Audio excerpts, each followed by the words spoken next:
It is indeed a pleasure to have this privilege to play here for you. We intend to give you a very fine program, so just settle back, relax, and enjoy the moment. Mic check, 1, 2. What up?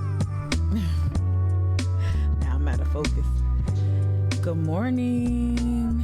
If you're watching at home, enjoying a quick breakfast or sipping on something caffeinated, say what's up in the chat if you can. If you're able and willing, say what's up. Good morning. The check-ins, the good mornings help me also and make sure that I don't have any technical difficulties. So yeah, good morning, Brandon. Good morning, Megzy. I appreciate you. Yeah, this is actually, I gotta make sure I check my Google Calendar because I got a lot to talk about, like a lot. And so I want to make sure I stay on point, stay on message, stay on time, all of that stuff. I want to make sure, that y'all get the most out of today's live stream. I'm opening up my newsletter real quick, and so I could share the screen, and then I hop back. Go, little mama, how you doing? How you doing? All right, let me switch up real quick.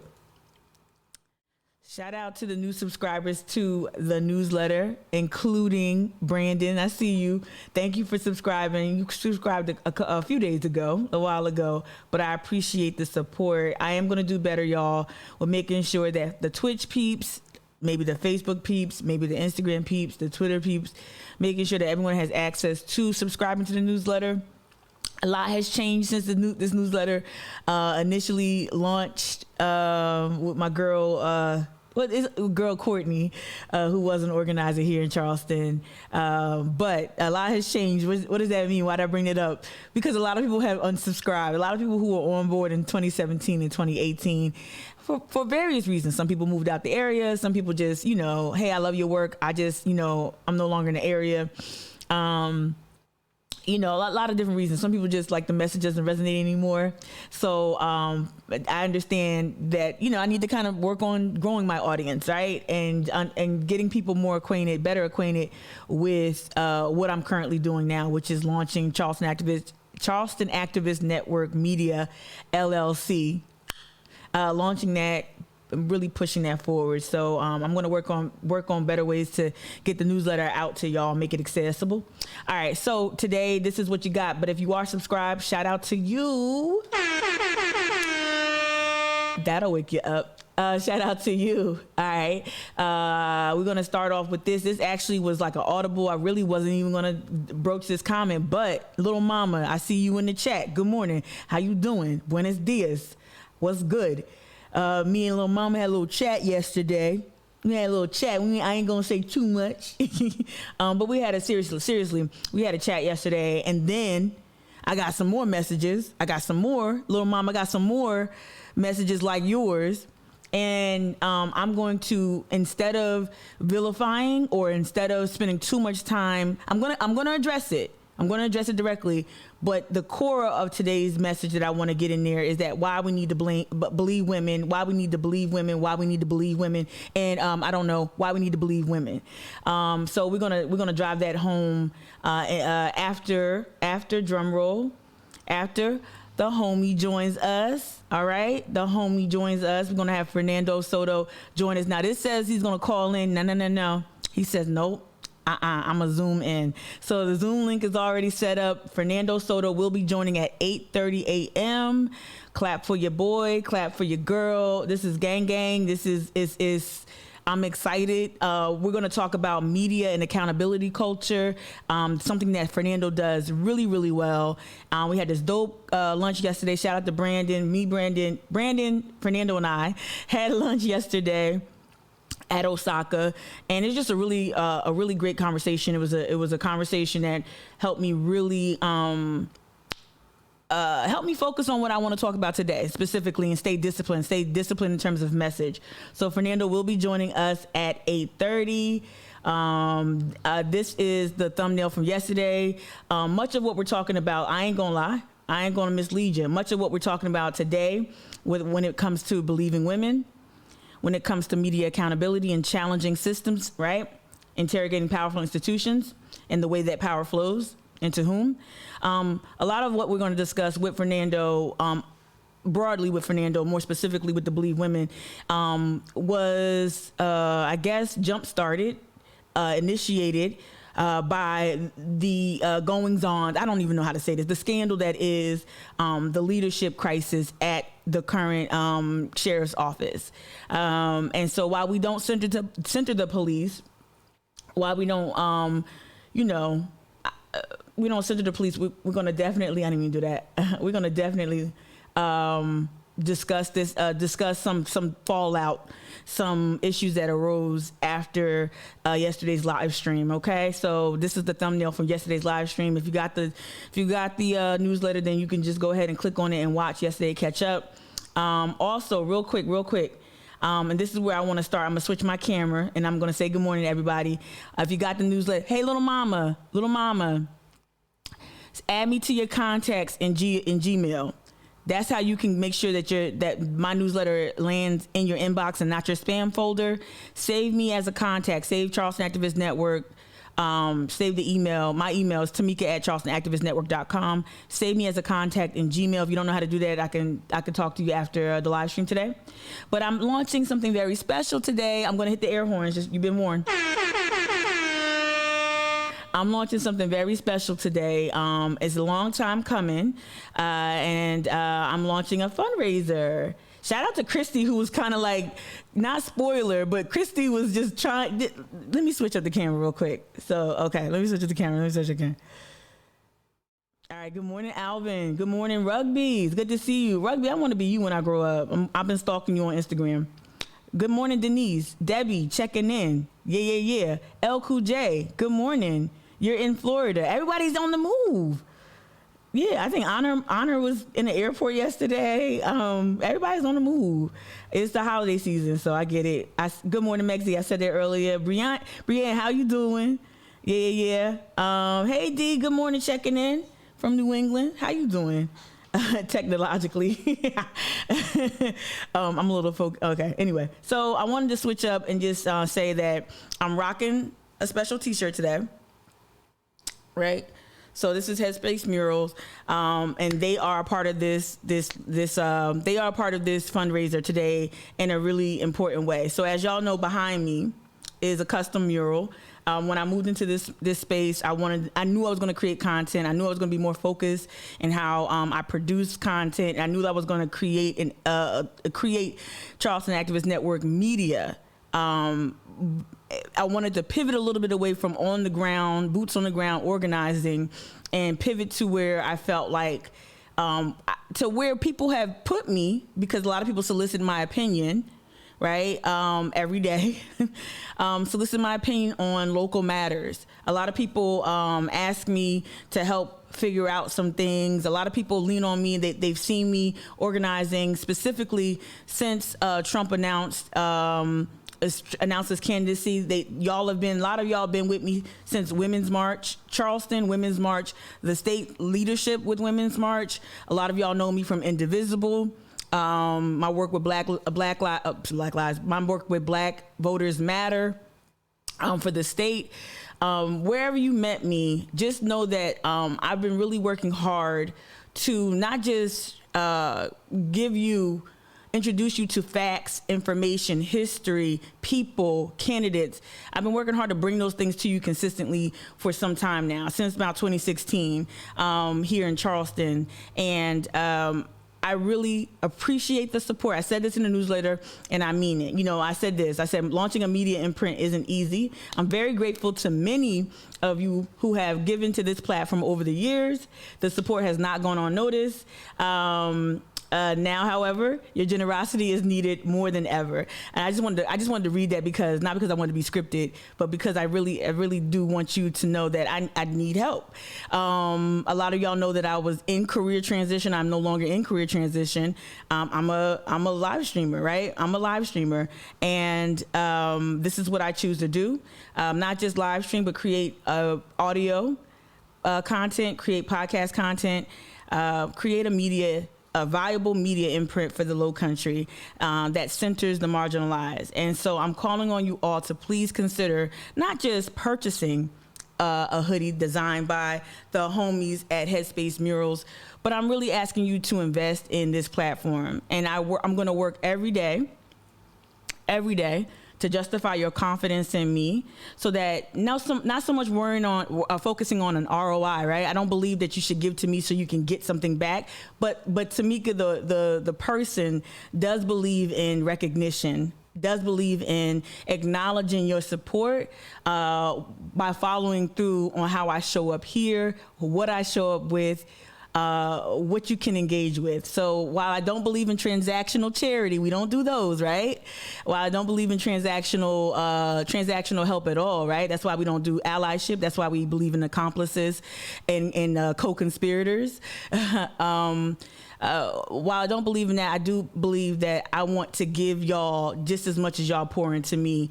And words cannot express, y'all. There have been times over the last 3 years, and I said this to Brandon yesterday at lunch, there have been times where I've been at IHOP with local organizers and didn't have $5 in my account. There's been times where I don't want to cry either. There's been times, thank you, little mama. There's been times where, in doing this work and not being able to land jobs here in Charleston for whatever reason, no one wanted to bring me on as a digital content creator. No one wanted to bring me on as any type of like either a media personality or a pundit or, commentator.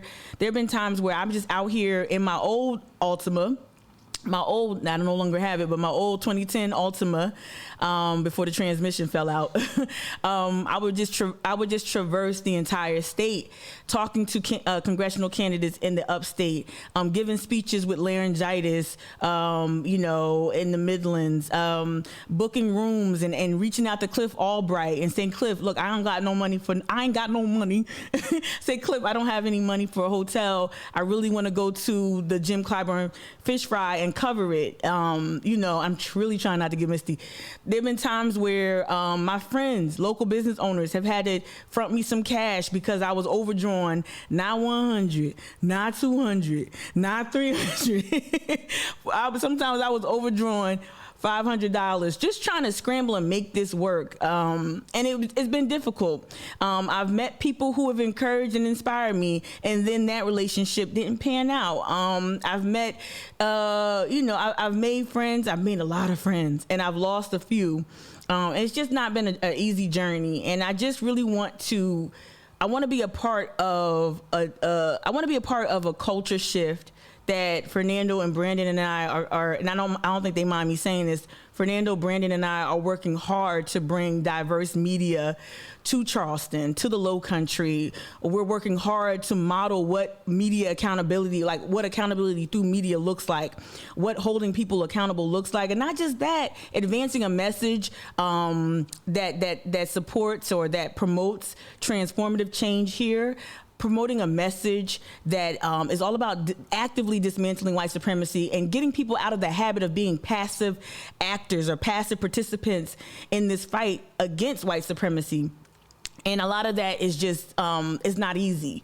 Fernando has stories, I have stories, Brandon professionally has stories about how when you do decide to make certain shifts or try to move in certain ways, the doors continue to close. And so I'm trying to create a community here, again, that's not transactional, but I'm encouraging you all to understand that this stuff is not free. Streamlabs isn't free, that's the software I'm using to get y'all here, to get my message out. Streamlabs isn't free. The newsletter isn't free. Zencaster isn't free. The transcription service I use isn't free. The internet isn't free. Zoom is not free. Calendly, all these things, all these tools I use, Anchor FM, Wix, all of this stuff, y'all, is an investment, and I've been bootstrapping a lot. And it's at a point where now I just have to let y'all know that this quality content is worth investment. I know my worth. I know the worth of this platform. No matter what the naysayers say, no matter what people who say in privately, and some of y'all been privy to those conversations, Some of y'all been privy to those conversations, and maybe you didn't tell me, but some of y'all been privy to conversations where people have discounted me, who said, "Oh well, she has typos. Oh well, she curses. Oh well, she uses those goofy sound effects. Oh well, she you know, she curses in her tweets." I know, I'm not for everybody, but I know for one thing, I'm honest, and I move from a spirit of really trying to improve community here. And I'm gonna wrap it up, all this spiel. I'm gonna wrap it up by saying that I thank you in advance for your support. I look forward to seeing y'all purchase the hoodies. This is a pre-order fundraiser. I'm gonna switch it up real quick. I know I'm not looking in the chat because I'll either cry or get distracted. And somebody celebrated happy birthday. I'll get to it. Let me see. But let me make this a little bit larger. Okay. So I really do hope that you head over to charlestonactivistnetwork.com, the tab to the far right under more. Christy already knows this because she found this before anybody. It wasn't even live yet, right? You click on the more tab and it'll get you to the mic'd up fundraiser, as you can see right here. And then I really want y'all to rock the hoodies. They are really important. You can't really see it here, and maybe I'll pull it up later, or maybe I'll invite Elliot and Mackenzie, or either or. It features the mural that's behind me. The hoodies are really important to me. On the sleeve, you'll have the entire URL to the live stream, to the Twitch live stream. Again, y'all know how important it is to include friends and people I trust, people who are invested in my ascension. It's important for me to incorporate that in anything I make and create. And so I really do hope that y'all take advantage of this or participate. It's pre-orders, so give me 3 weeks. Give me 3 weeks, and this is it. I'm fundraising. You know we got a goal. The goal is 150. So what does that mean? I want to sell 150 items. What does that mean, Mika? That means I'm gonna need y'all to help me. So if you know someone, if you know of a local business, if you know of a local maker who you think is aligned with what I say, who you think might be receptive to, or you know, someone or an entity, it don't even matter. Your granny, it could be your mama. Please, I really do hope that not only do you support, if you can't support financially, maybe you can share it in your newsletter. Maybe you can share it on your social media. Maybe you can share it in your stories. And I will be working behind the scenes to reach out to local institutions and people and leaders and all of that, right? I'll be doing that on my own, but I really do want to charge y'all with this. This is, like I said, this is not a passive situation where you just listen to me, right? There is an expectation from me. I have an expectation of y'all that you actually are moved to do something, and we have to get out of that traditional philanthropy. And this is not philanthropy. This is a fundraiser, like for this organization, for this company.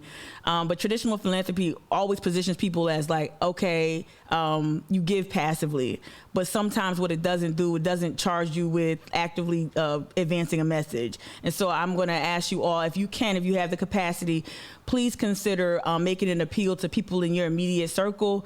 Make an appeal, say, hey, there's a fundraiser going on. This woman is making some dope content.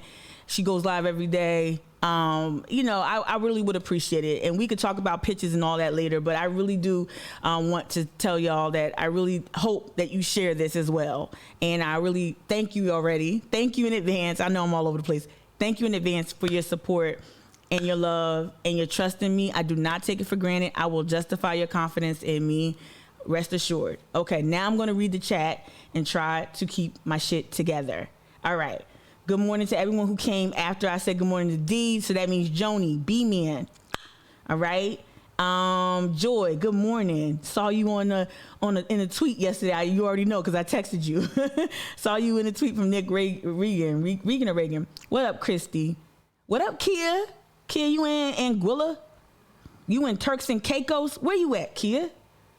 Wait, whose birthday? It's right. That's right. It's Kia's birthday.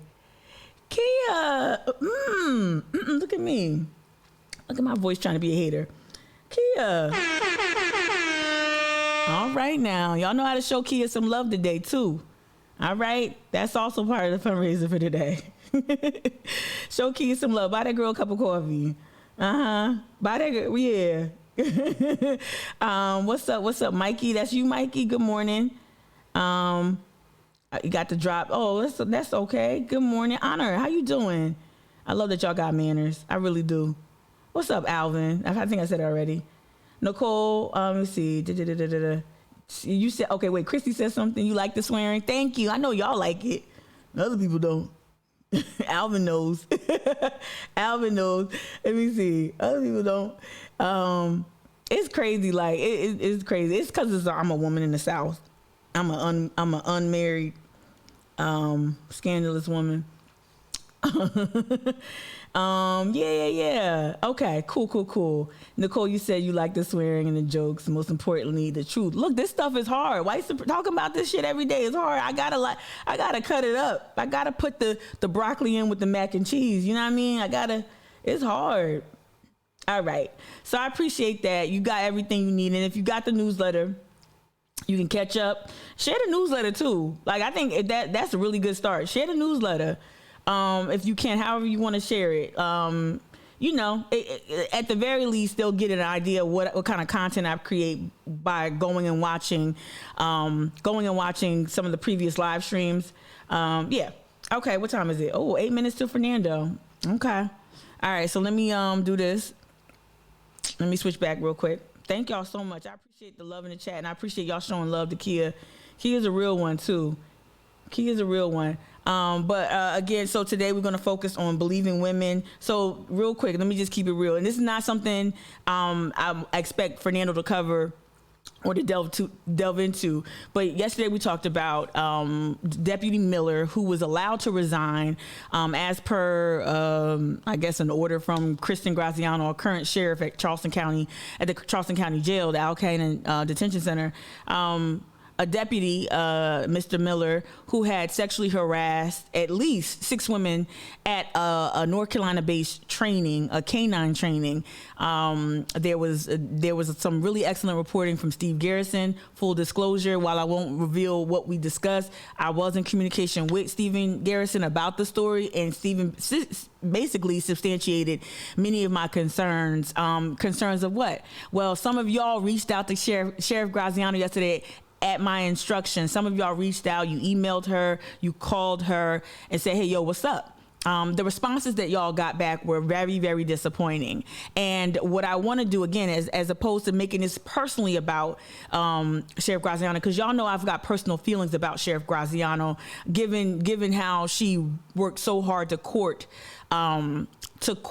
Black leaders, Latinx leaders, queer leaders here. We expected more from her. We expected her to, at the very least, I will say that, let me speak for myself.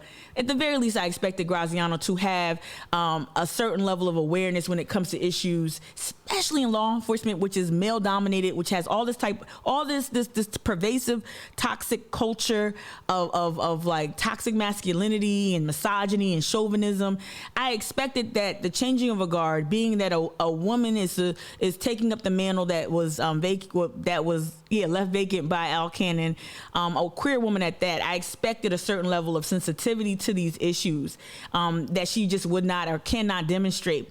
And while I won't screenshot or share the several exchanges that I received from multiple people yesterday, I will say that I think I'm more disappointed today than I was at the beginning of yesterday's live stream. She let a harasser off the hook, and in her responses,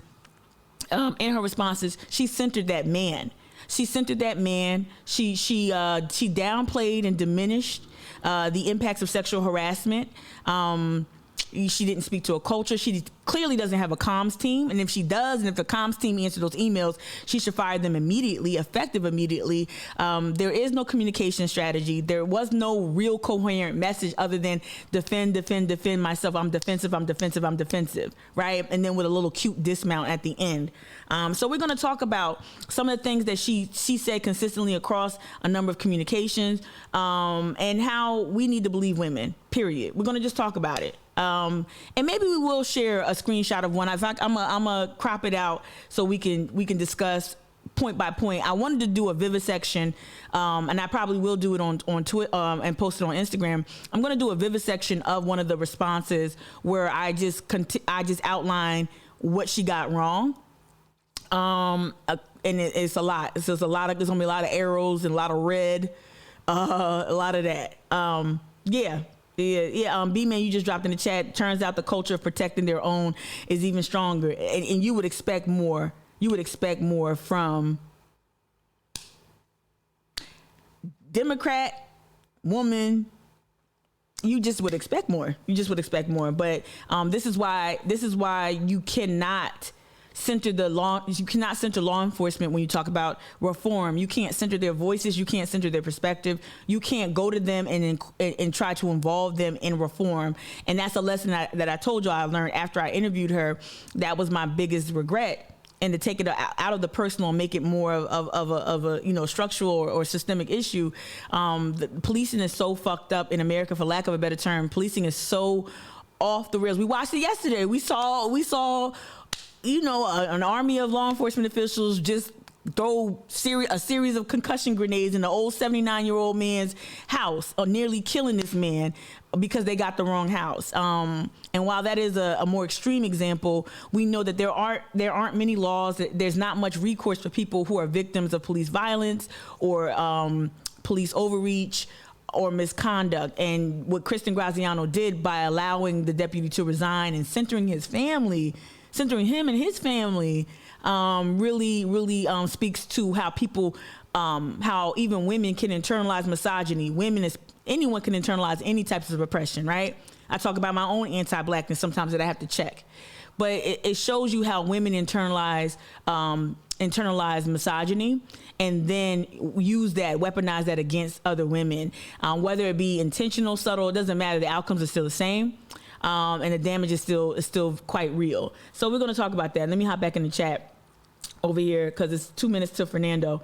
All right, the wife works for her too, which was a big conflict, right? Exactly. Did you get that in the response? Did y'all all get the same response? Let me see that. Did y'all all get well, not all. Whoever was able to reach out. Yeah. She kept centering his wife. Okay. Okay. Okay.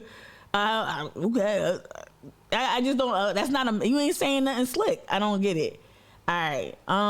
Let me go ahead and open up Zoom, and I'm gonna start it and get it set up, and then I'm gonna switch the camera as we wait for Fernando. Fernando will be on time. He not like me. He ain't a blabbermouth. Let me see. Please don't act up, Zoom. Okay. I'm like, please don't. Recording in progress. No. Continue recording, but we're going to stop the recording. Recording stopped. Okay. All right. And I'm going to change my camera. And I'm going to switch this up. Look at that pretty lady. Look at that pretty lady. Ooh. All right. Hold on one second. Let me just do this. Speaker. Admit. Hola. Oop, I'm all muted. I'm up here saying hello. I'm all muted. How you doing, Fernando? Hey, good morning. Good morning. All right, let me just get my life together. Hold up. Yes, do your thing. First of all, you look great. All right, thumbs up in the chat, everybody. I know you can't see the chat, at least not on the screen that you're facing. But thumbs up in the Zoom, y'all, if y'all can hear Fernando. Mika, you look. Oh, yeah. Testing. Yeah, D says hey. Thumbs up from D. Okay. So welcome. I know it's early. Hey, why you put me on blast like that? I'm sorry. That's why I was giving you options. Like, look, if you want to just call in from your bed, like you can do that. Nah. But good morning, Fernando. Thank you so much for joining Mic'd Up. I wanted you to come on. Of course, I'm always producing this live stream. So at lunch, while we were kicking it at Osaka, I was like, you got to come on. And Brandon, if you're still in the chat, Brandon, you got to come on this week too. All right. Yes. He's right there. So I wanted to bring you on to have a larger conversation because I didn't want to center Sheriff Graziano, but in all fairness, being completely transparent, this subject came up as a byproduct of the conversation, the greater conversation about Sheriff Graziano. But I wanted to, and you encouraged me to kind of to talk more broadly about media accountability, especially here. And so I wanted you to be as specific or as broad as you want about maybe her response, which I've shared some of that with you. Her refusal to speak to the media, but broaden that out and taking like a more advanced view and talking about the landscape, because she's not alone in her approach to problems like this and the lack of crisis management. And she's not the only one that does this. So go ahead and just let me hear your thoughts on that. Yeah. Well, first I want to say hello to all your followers. I've got the chat pulled up over here. Oh, cool. So thanks for having me here. And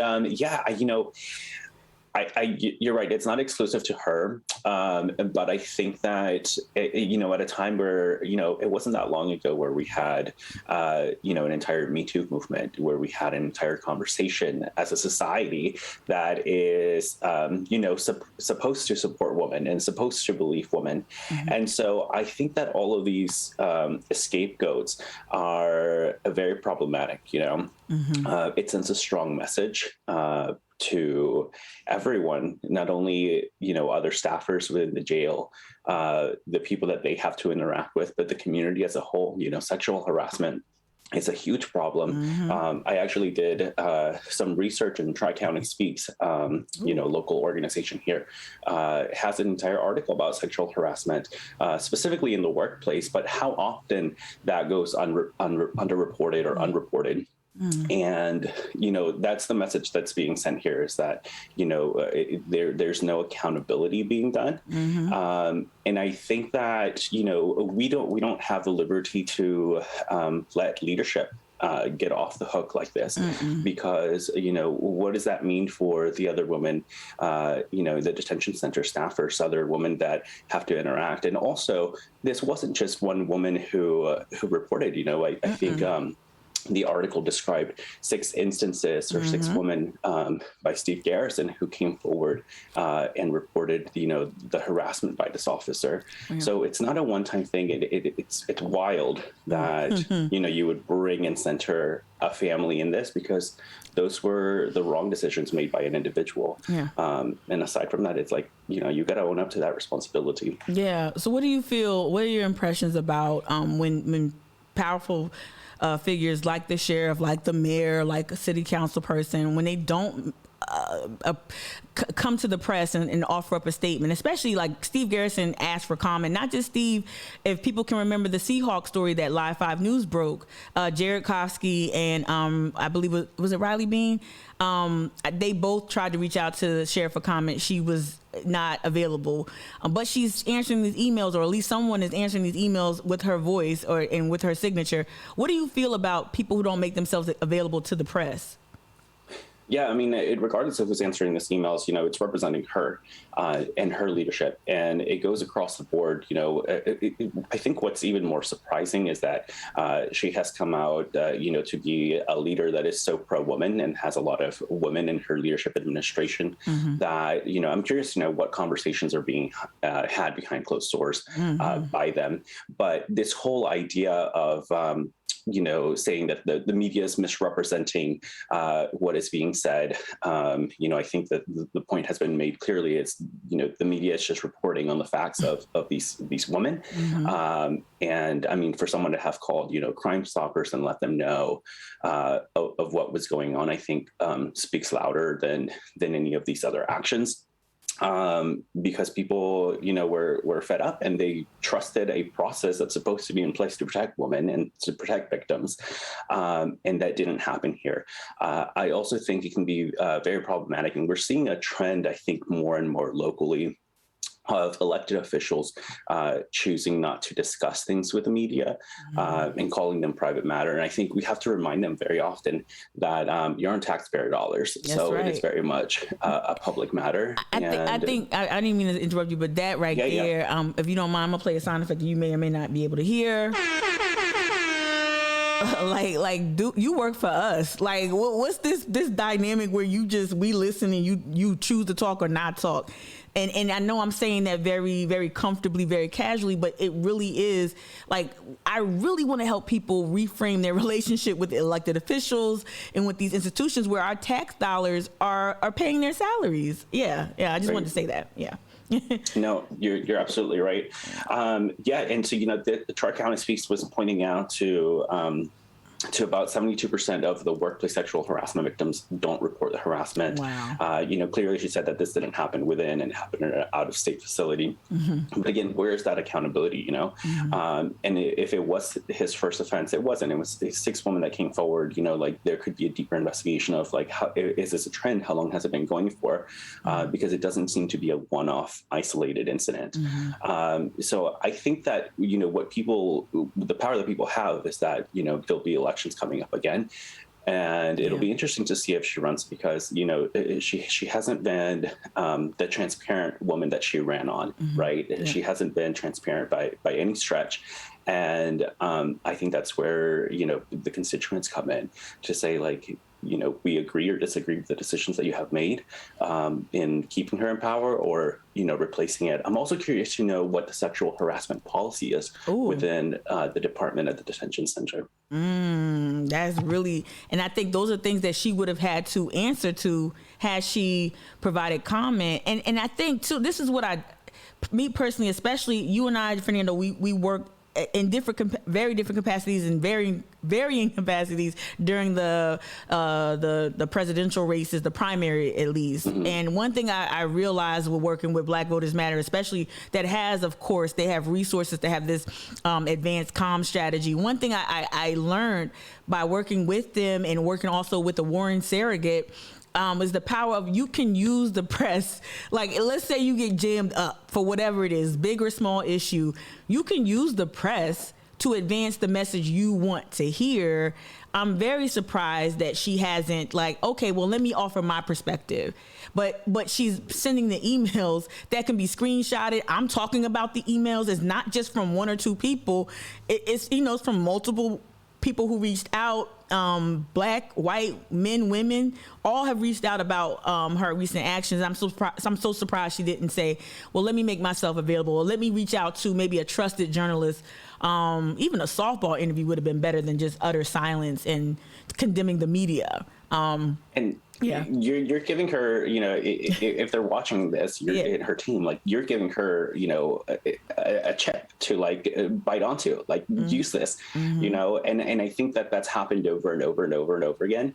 And you're very right. They haven't used it. I don't think that they would have to respond to all of these emails had they, given Steve Garrison a little more context or, the time of day. And not speaking to the media does give room for a lot of speculation, right? So why not, jump in front of a lot of issues that have occurred in the last year and, talk to the media, try to hash it out. Will everyone always, write a piece that's favorable? Probably not. But at the end of the day, you've made your case. They have to report on the things that you said. And those are, the facts of the matter of what transpired. But that's not happening here. Now you're having to respond to your constituents on an individual basis here. I saw in the comments here, somebody asked Nicole, also, did we find out whether or not he will lose the ability to be an officer somewhere else? Right. I don't know. I haven't seen that anywhere. But that's kind of the message that we got from the Post and Courier article. That she agreed to him resigning so that he wouldn't have that black mark on his law enforcement record. And again, that's problematic for a number of reasons. If he can just go to the county over and get a job as a law enforcement officer, will he continue to get away with sexual harassment in other places? So you had the opportunity to stop it, to do something about it. I'm not a woman, but, we're supposed to be in a space where we believe victims, regardless of whether or not it happened on your turf or not. And you had a responsibility and you kind of just, dropped the ball on that.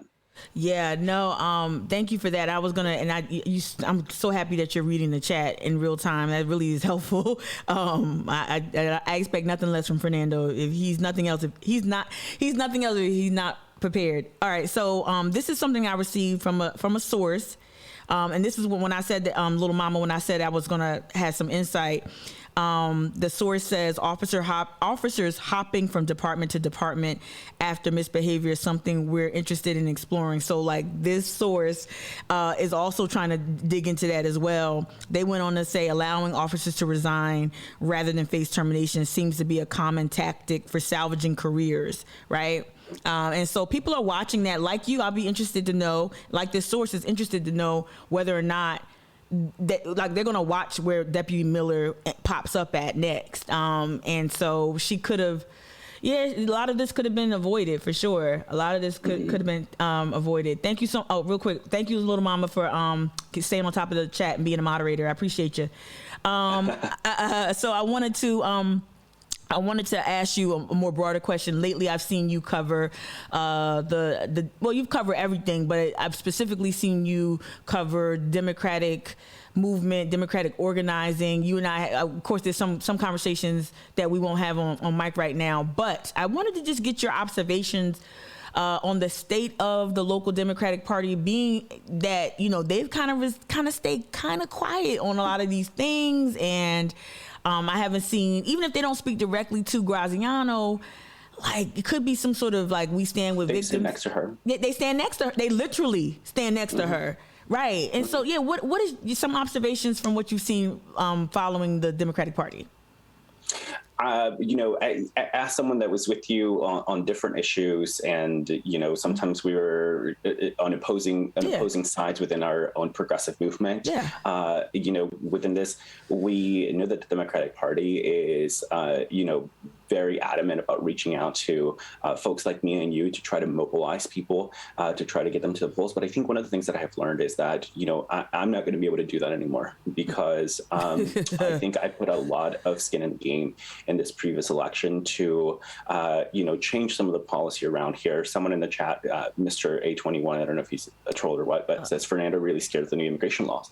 And I'm thankful that immigration portion of it was resolved, but that doesn't keep me from holding people accountable, and also from demanding more of the entire. Wait, time out real quick. So I was being literal, like Nicole is a moderator. So wait, what was it? I missed it. What was said in the chat? Fernando really scared of the new immigration laws. But I just want to address that, she addressed immigration. That is what I was originally supporting, and that is originally why, I responded to the Democratic Party here locally. But transitioning into, what a future elections come and look like, we've seen the Democratic Party stand behind her, quite literally in front of the camera, string the Jamal Sutherland case. In those press conferences, we've seen them time and time again not respond to constituents, right? And I think they made a lot of efforts during the previous cycle to reach to communities of color, and all of a sudden they've gone silent. So to me, that says, what power do you really have? And also, it seems like the power really is in folks like me and you that are able to mobilize, people here in Charleston County. Yeah. And so I'm curious to know if they're or if they're already talking about strategies, to try to keep this position. I think if elections were to be held today or within the next month or so, Sheriff Graziano has been a very problematic candidate who has failed to deliver on a lot of promises during the campaign. So as a party and as a political strategy, it just doesn't seem right, to continue with that. Yeah. But I haven't seen any of them. They've reached out, but they haven't failed to truly listen to the concerns and issues that I have, that my community has. And the majority of the time, like you and I are just echoing things in our community because we have a platform, right? Like these are not personal grievances that we have. And so, I'm interested to see where they're at. And they're also here have some fault, right? Yeah. Because they just choose to stand by their own instead of holding accountable. And the Democratic Party is supposed to be the party of progressives. It's supposed to be the party of, staying ahead of the Me Too movement, being supportive of Black folks, being supportive of Latinos. And that's just not trickling down over here, into South Carolina. We can talk about, Joe Cunningham. So I think progressives as a whole and progressive strategists really have to take a look deep down into what the real strategies are, because people are getting fed up. The people are not going to come out here and vote time and time again and support you and walk the streets with you every election cycle if you're not delivering on your promises. Yeah, and before you got on, I did a little pitch for a fundraiser that I did, and one thing that I said that's not about fundraising in that pitch was that this work is not transactional. I don't want my work to ever be seen as transactional. Why am I bringing that up and talking to you? I'm bringing it up because I know that you have worked for your community, specifically giving your personal narrative, your personal story, your personal journey, and not just yours, your family, right, and extended community. I know you've worked hard, as you already alluded to make sure that Sheriff Graziano repealed certain policies where, the relationship, severing the relationship between ICE and the Sheriff's Department. What do you say to people who say, well, you got what you wanted, what else do you want? Like, because that's transactional. I think a lot of people think in those transactional terms. What do you say to people who say, well, yeah, you got what you want, why don't you just pipe down? Yeah. I am not the type of individual who is focused on a single issue. While I do focus a lot of my work from a perspective of undocumented folks and telling stories of undocumented folks, I think that people need to realize that immigration is just one component of an undocumented person's life. When we talk about sexual assault, sexual harassment, rape in undocumented populations, that's even higher because of the fear of, retaliation by law enforcement, retaliation by a number of folks. When we talk about education, undocumented folks typically, are at the bottom of the barrel. So all of these other issues do compound onto, the topic of migration. And so I can't, I couldn't go out into my community and say, look, we got 287G repealed, and I'm going to stand back. No, my community is still victims of sexual assault. Yep. They're still victims of crime. And so we have to push for that. And additionally, I have a responsibility as a journalist and someone with a platform to uplift other voices.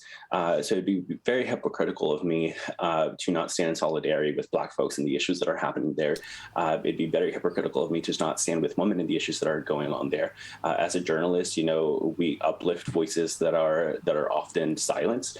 And that's my job. So I don't think that people really understand the level of commitment that we have to make to ourselves. And I really like something that you said right before I hopped on, where, your own anti-Blackness has to be checked from time to time. I have to do the same thing. And I think that speaks a lot about the integrity and the responsibility that we put on ourselves, to hold our own selves accountable and constantly check us to be able to push a progressive movement forward. Because at the end of the day, what we're trying to do here is we're trying to create a more equitable playing field for everyone, right? Like, we're not, like, you and I are not trying to get to, I don't know, some political office or anything like that. We're truly committed. We've done this pro bono. We've done it for free.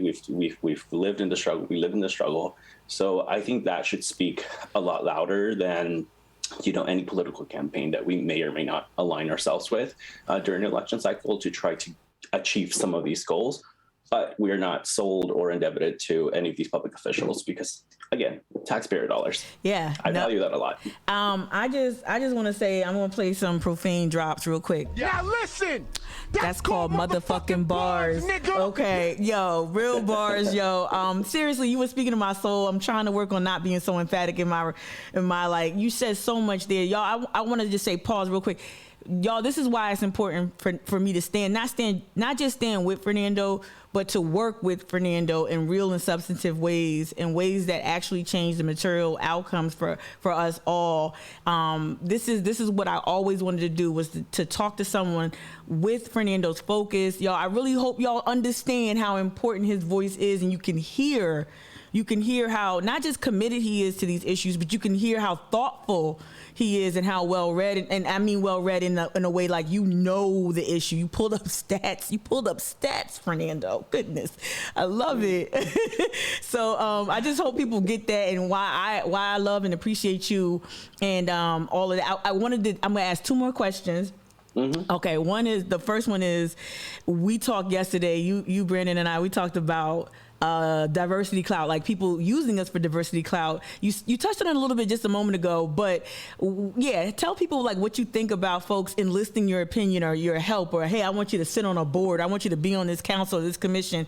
What are your thoughts around people trying to leverage their proximity to your identity, right, to advance their issues?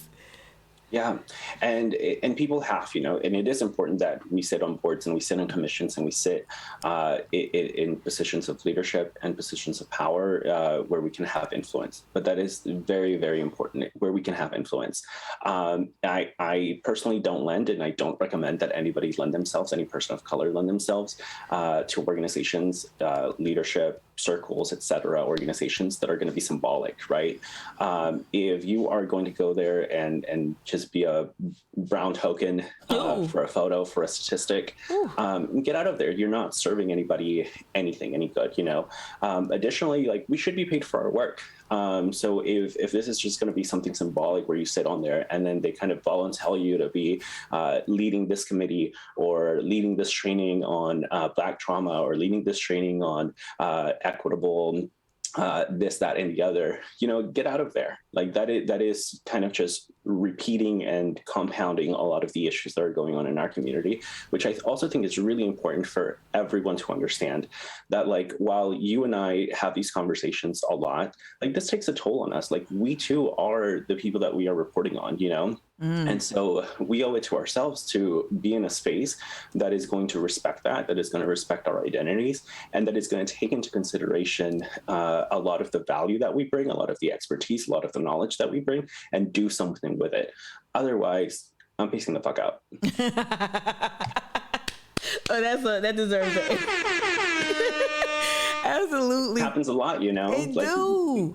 We have a lot of symbolic things. And I want to say, I'm not going to mention the person, but you had to advocate for me. You like, hey, Mika's a grown woman. Someone was trying to reach me, and I'm not, if I don't, Cardi B says it. If I don't talk to you, I don't fuck with you. Like right now, like not in a really, not in an intensely like acrimonious sense, but like if I don't respond to your text, your DM, I don't have the capacity.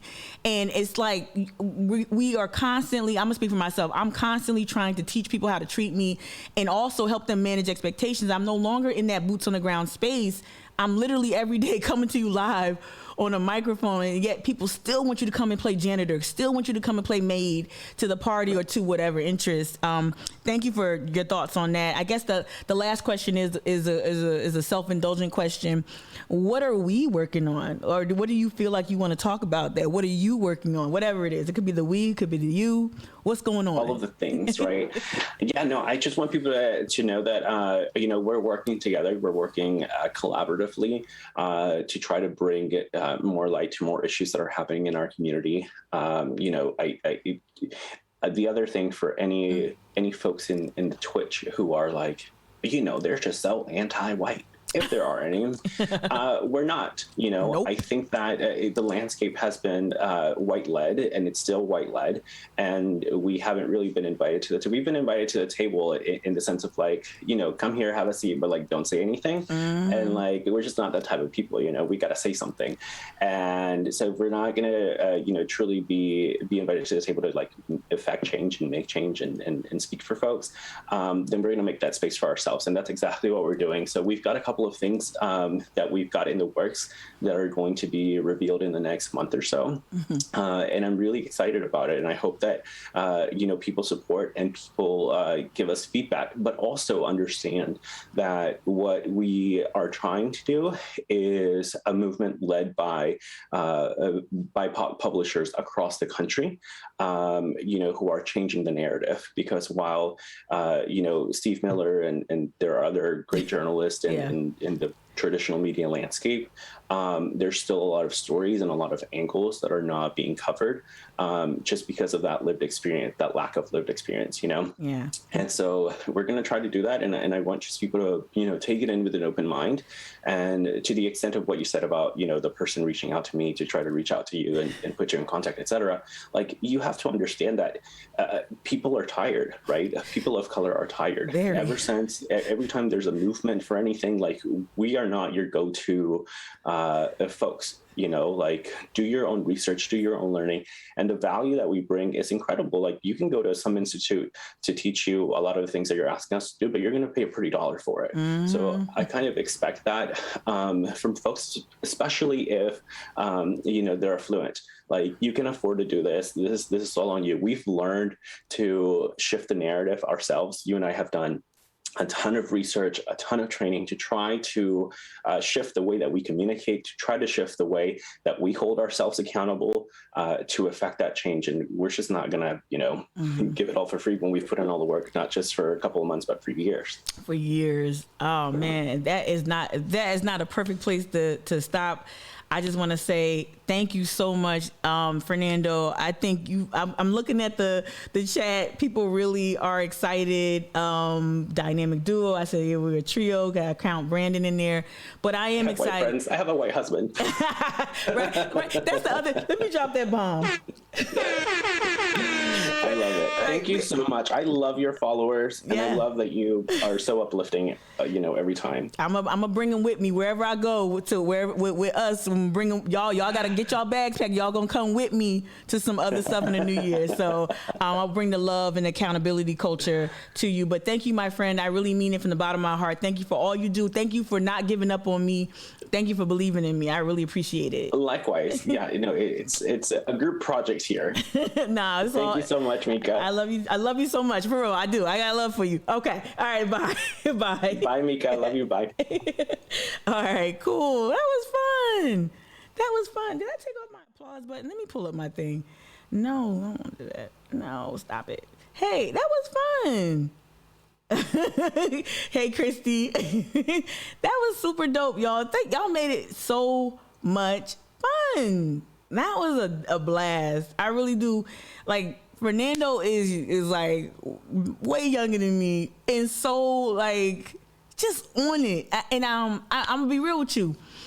Not many people say I did. This is part of the reason why I took the job initially with Cypress was that I'm gonna have a younger boss that's awesome. Like I want to work with and alongside younger people. Because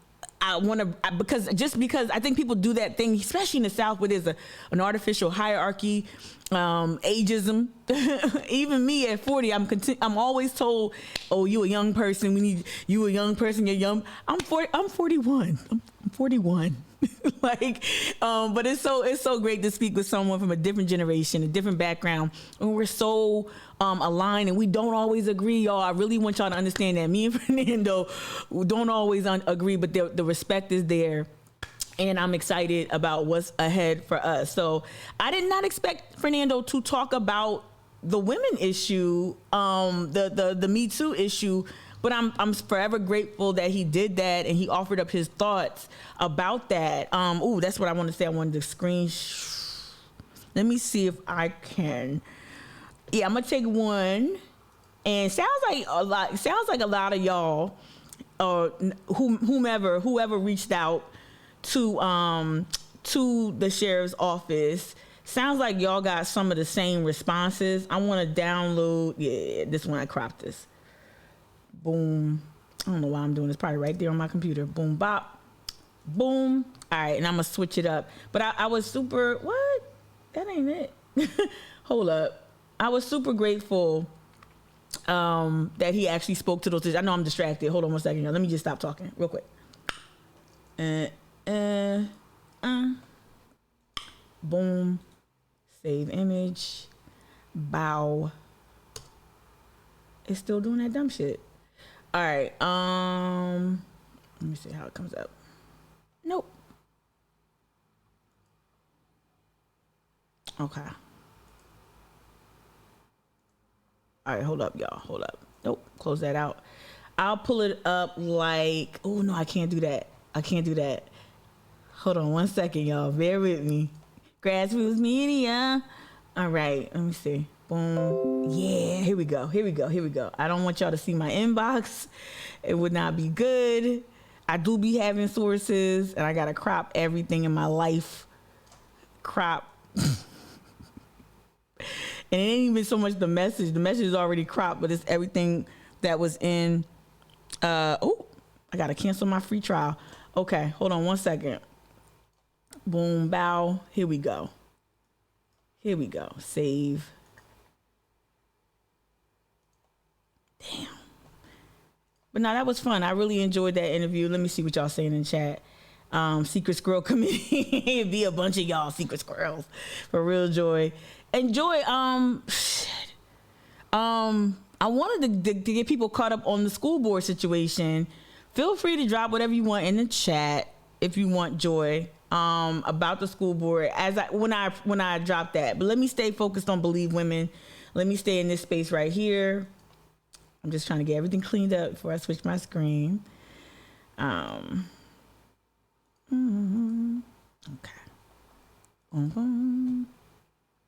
And thank you also, Susanna, in the chat. Thank you, everybody, Nicole. Thank y'all for just really holding court in the chat. So this is a response that one of y'all got yesterday.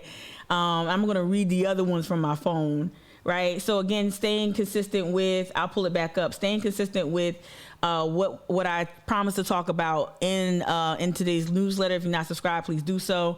Y'all share a link in the chat if you can help out, if people can't find it. I really wanted to stay here again, and Fernando spoke to this. This was like springboarded by yesterday's conversation around police accountability, what that could look like, what that should look like, not just here in Charleston, but throughout the country, throughout the nation. So yeah, of course. And let me be very serious right now and what we're about to talk about. First of all, trigger warning, we're talking about sexual harassment, misconduct. We're going to bring back up that article again. One more time, we're going to bring it back up again and just talk about some things that really jumped out, right? But again, I plan on vivisecting some of these responses that y'all have received. Thank you so much, D. You are a real one, right? But this is what was sent. So I'm gonna this is what's said. This actually came from the sheriff's office. If she wrote this herself, she needs to fire herself as her own comms. If she had a team member do this, they are woefully ill-equipped to handle crisis communications, right? All right, so okay, tomorrow's stream. Oh, I saw that. I did see that on the news, Joy. I did. Tomorrow. Yeah, tomorrow we can do that. All right. So, but this is this is portion of the response, and we'll scroll down. So, person reached out, say, hey, what's going on? Right? Hey, what's going on? This ain't right. That's what the person did, right? No, the person reached out thoughtfully to lift up concerns regarding her actions, to allow this man to resign versus termination, right? All right. So the response was, thank you for your concern. What was not reported, again, this is a patented go-to move from the sheriff. What was not reported in the media sounds a little conservative to me. Some of this stuff sounds really conservative, and I ain't trying to like be too be too partisan, but no. Sound a little Trumpish. What's not been reported in the media is that the person did not have a history of harassing anyone. Well, we don't know that because you didn't make yourself available to the press and you did not offer up comment about the investigation. It was an internal investigation. Was there any effort to investigate other instances? The paper is undoubtedly going to look at why he left the Charleston Police Department. Was there a sexual harassment issue there? That's going to come out. So this is the thing about not going to the press and coming out and she shouldn't even been specific. She shouldn't even been specific because now you're going to jam yourself up. So when that other shoe falls, which it probably will, y'all, when that shoe falls, this is why you need a comms person. When that shoe falls, you can't be quoted as saying, oh, that person didn't have, you don't know if that person didn't have a history of harassing people. You don't know that. And let me tell you something, if a man feels as bold to go to a training in North Carolina and harass not just harass one woman, but harass 6 women at one training, something tells me he might have did it before. So she already jammed herself up. If I were working for her, I'm like, no, don't put that, don't refute anything specific, right? You could have said that our investigation led us to believe that this was an isolated incident. That's what you should have said out of gate, but you didn't. All right. So what's not reported in the media is that this person did not have a history of harassing anyone. And she put harassing in quotes. So that means you didn't believe the victims. I know y'all got stuff in the chat. I'll get to in a second. So when you put harassing in quotes, and this is a constituent you're responding to, Sheriff. You put harassing in quotes. That means that you don't believe that there was harassment. Okay. So the girl just like to Nicole's earlier point. So she just like, so the dick pic she shot the dick pic and sent it to herself. Because that's not how I date. I don't like dudes I don't date anybody who does that. So that's not like courtship talk. That's not box of chocolates and flowers, right? That's not a mixtape. That's not courtship.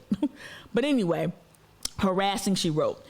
He is married and has a small child, and his wife is also employed with us. I don't care. That literally sucks.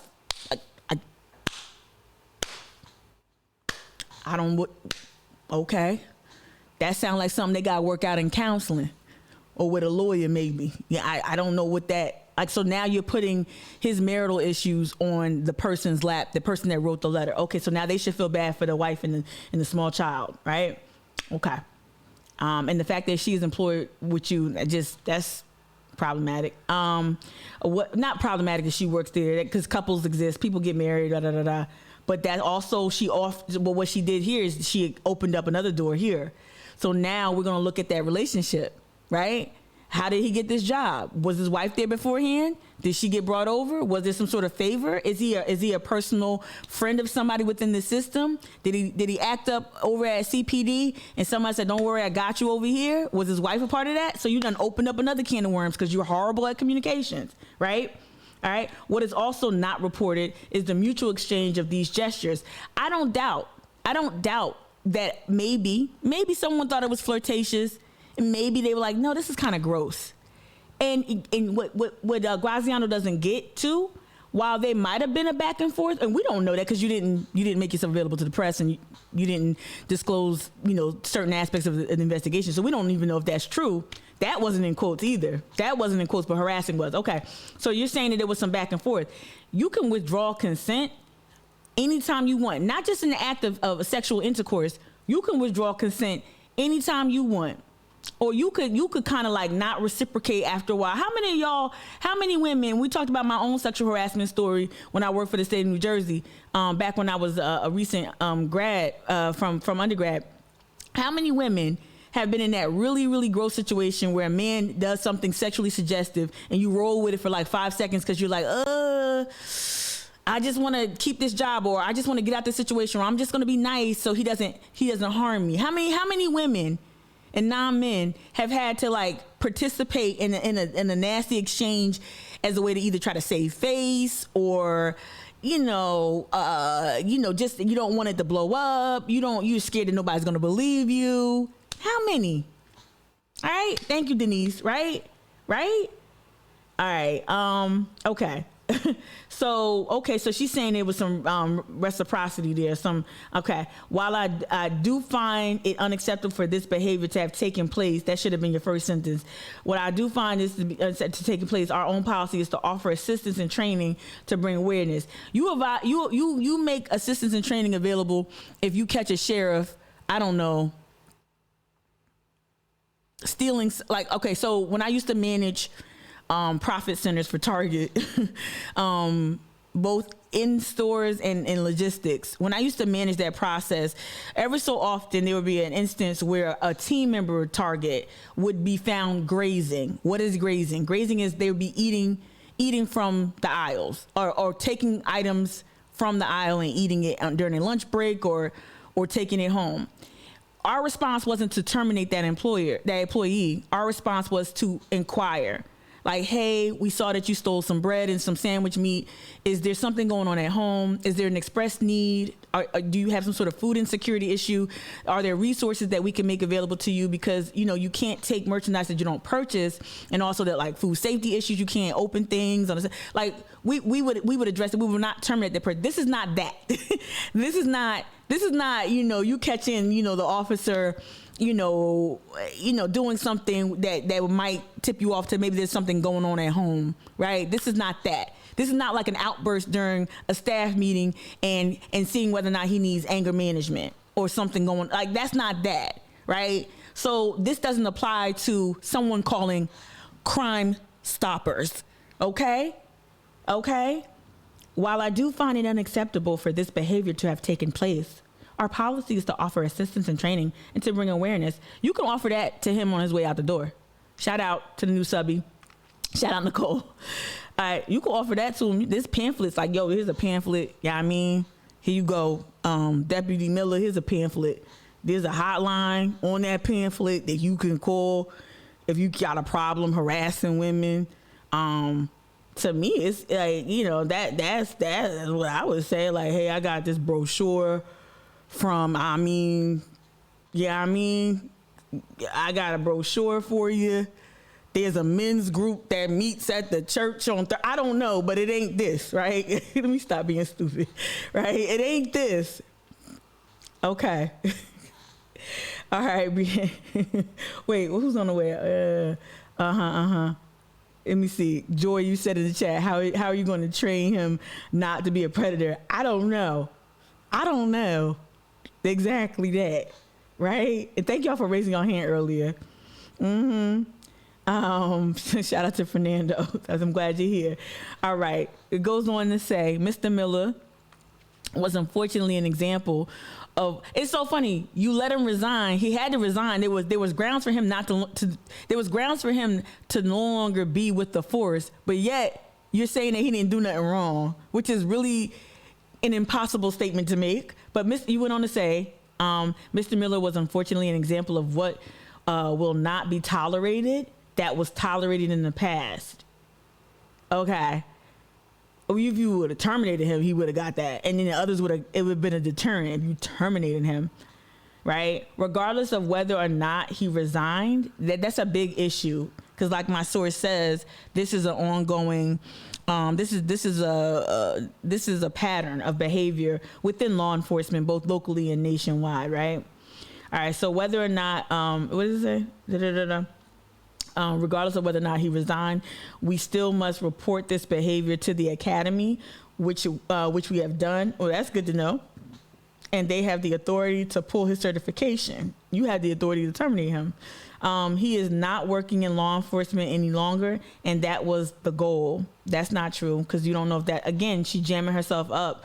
She keeps putting herself in corners where that might come out that that's not true, right? We are now trying to be supportive of his wife. That's not my business. That's not my business. That's not our concern. That's not a chief concern. We are now, like, that's they issue in counseling. That's they up to their pastor or their reverend or their priest. That's not our business. We are now trying to be supportive of his wife. And I'm not trying to be like cold, but it's less of, that's not a concern. Is this pervasive? This culture of harassment and misogyny, is this pervasive? Because that's what, even if y'all don't explicitly state that in y'all emails, that's the crux of the issue, is whether or not this is a part of a larger pattern, right? All right. So yeah, supportive of his wife, who is very dedicated public servant. She might be, and her family has been devastated. I don't care. I really don't. I don't care in terms of like, that's not the chief concern. I care on a basic human level. I don't care as a member of the larger public, right? Thank you for reaching out. So that's what I'm gonna leave this up here. I'm gonna do this. I'm gonna leave this part up, and I'm gonna read the other responses I got. Jesus Christ. And then we're gonna transition to some local stuff. What did Fernando? Oh, let me see it in the chat. Y'all have been dropping so much. I got to go back and read some of this. D, you said, and if he's going to be a predator to women at training, you're going to give him a badge and a gun and a license to be a predator to kill civilians, right? Like, right. If he's going to do this shit at a police training, how do you think he's going to act on the street? Seriously, we've seen that. We've seen cops sexually assault women. We've seen children. And not to say that he's a sexual, I'm not asserting that, right? We have no proof that he has assaulted anyone, at least sexually, but we do have an inclination, and there's been very sound reporting on his behavior at this facility, right? Let me pull up that other email. Someone saying y'all were like, Mika, you see this? I'm like, no, what happened? I was like, what? Did she say what? No comm strategy at all. All right. Let me see if this is the first one. It's real tiny. Yeah. Okay. So they wrote back to this follower of mine. Thank you for your concern. Da da da da. Yeah, it's cut and paste. Yeah. It's cut and paste. Mr. Miller was held accountable for his actions. Sexual harassment is not. Oh, no, this was the extra one. Well, yeah, no, I think you got this in the second one. One of y'all in the chat. Saying that sexual harassment is not a crime. Somebody else sent me this. Sexual harassment is not a crime. It's a disgusting act that will not be tolerated. Consequently, none of these women came forward. What? Consequently, none of these women came forward. We went to them to get statements and convince them to cooperate. Ooh, and none of them did. I wonder why. Right? We're gonna go back to the reporting because something ain't right. She also wrote to the person, and some of y'all got this response too. Unfortunately, the example of what we won't tolerate, permitted to resign regardless of that. His certification. It says he does have a black mark. She put that in quotes. Now, it wasn't in this exchange, this first initial exchange. It says he does have a black mark. She put that in quotes, and we made sure of that. We are now trying to be supportive to his wife. Yeah. Again, centering him. But the black mark, he said that he does have a black mark. Okay. And she doubled down on blaming the victims. All right. So what I'm going to do is pull up that article one more time from yesterday. All right. Deputy. Yeah.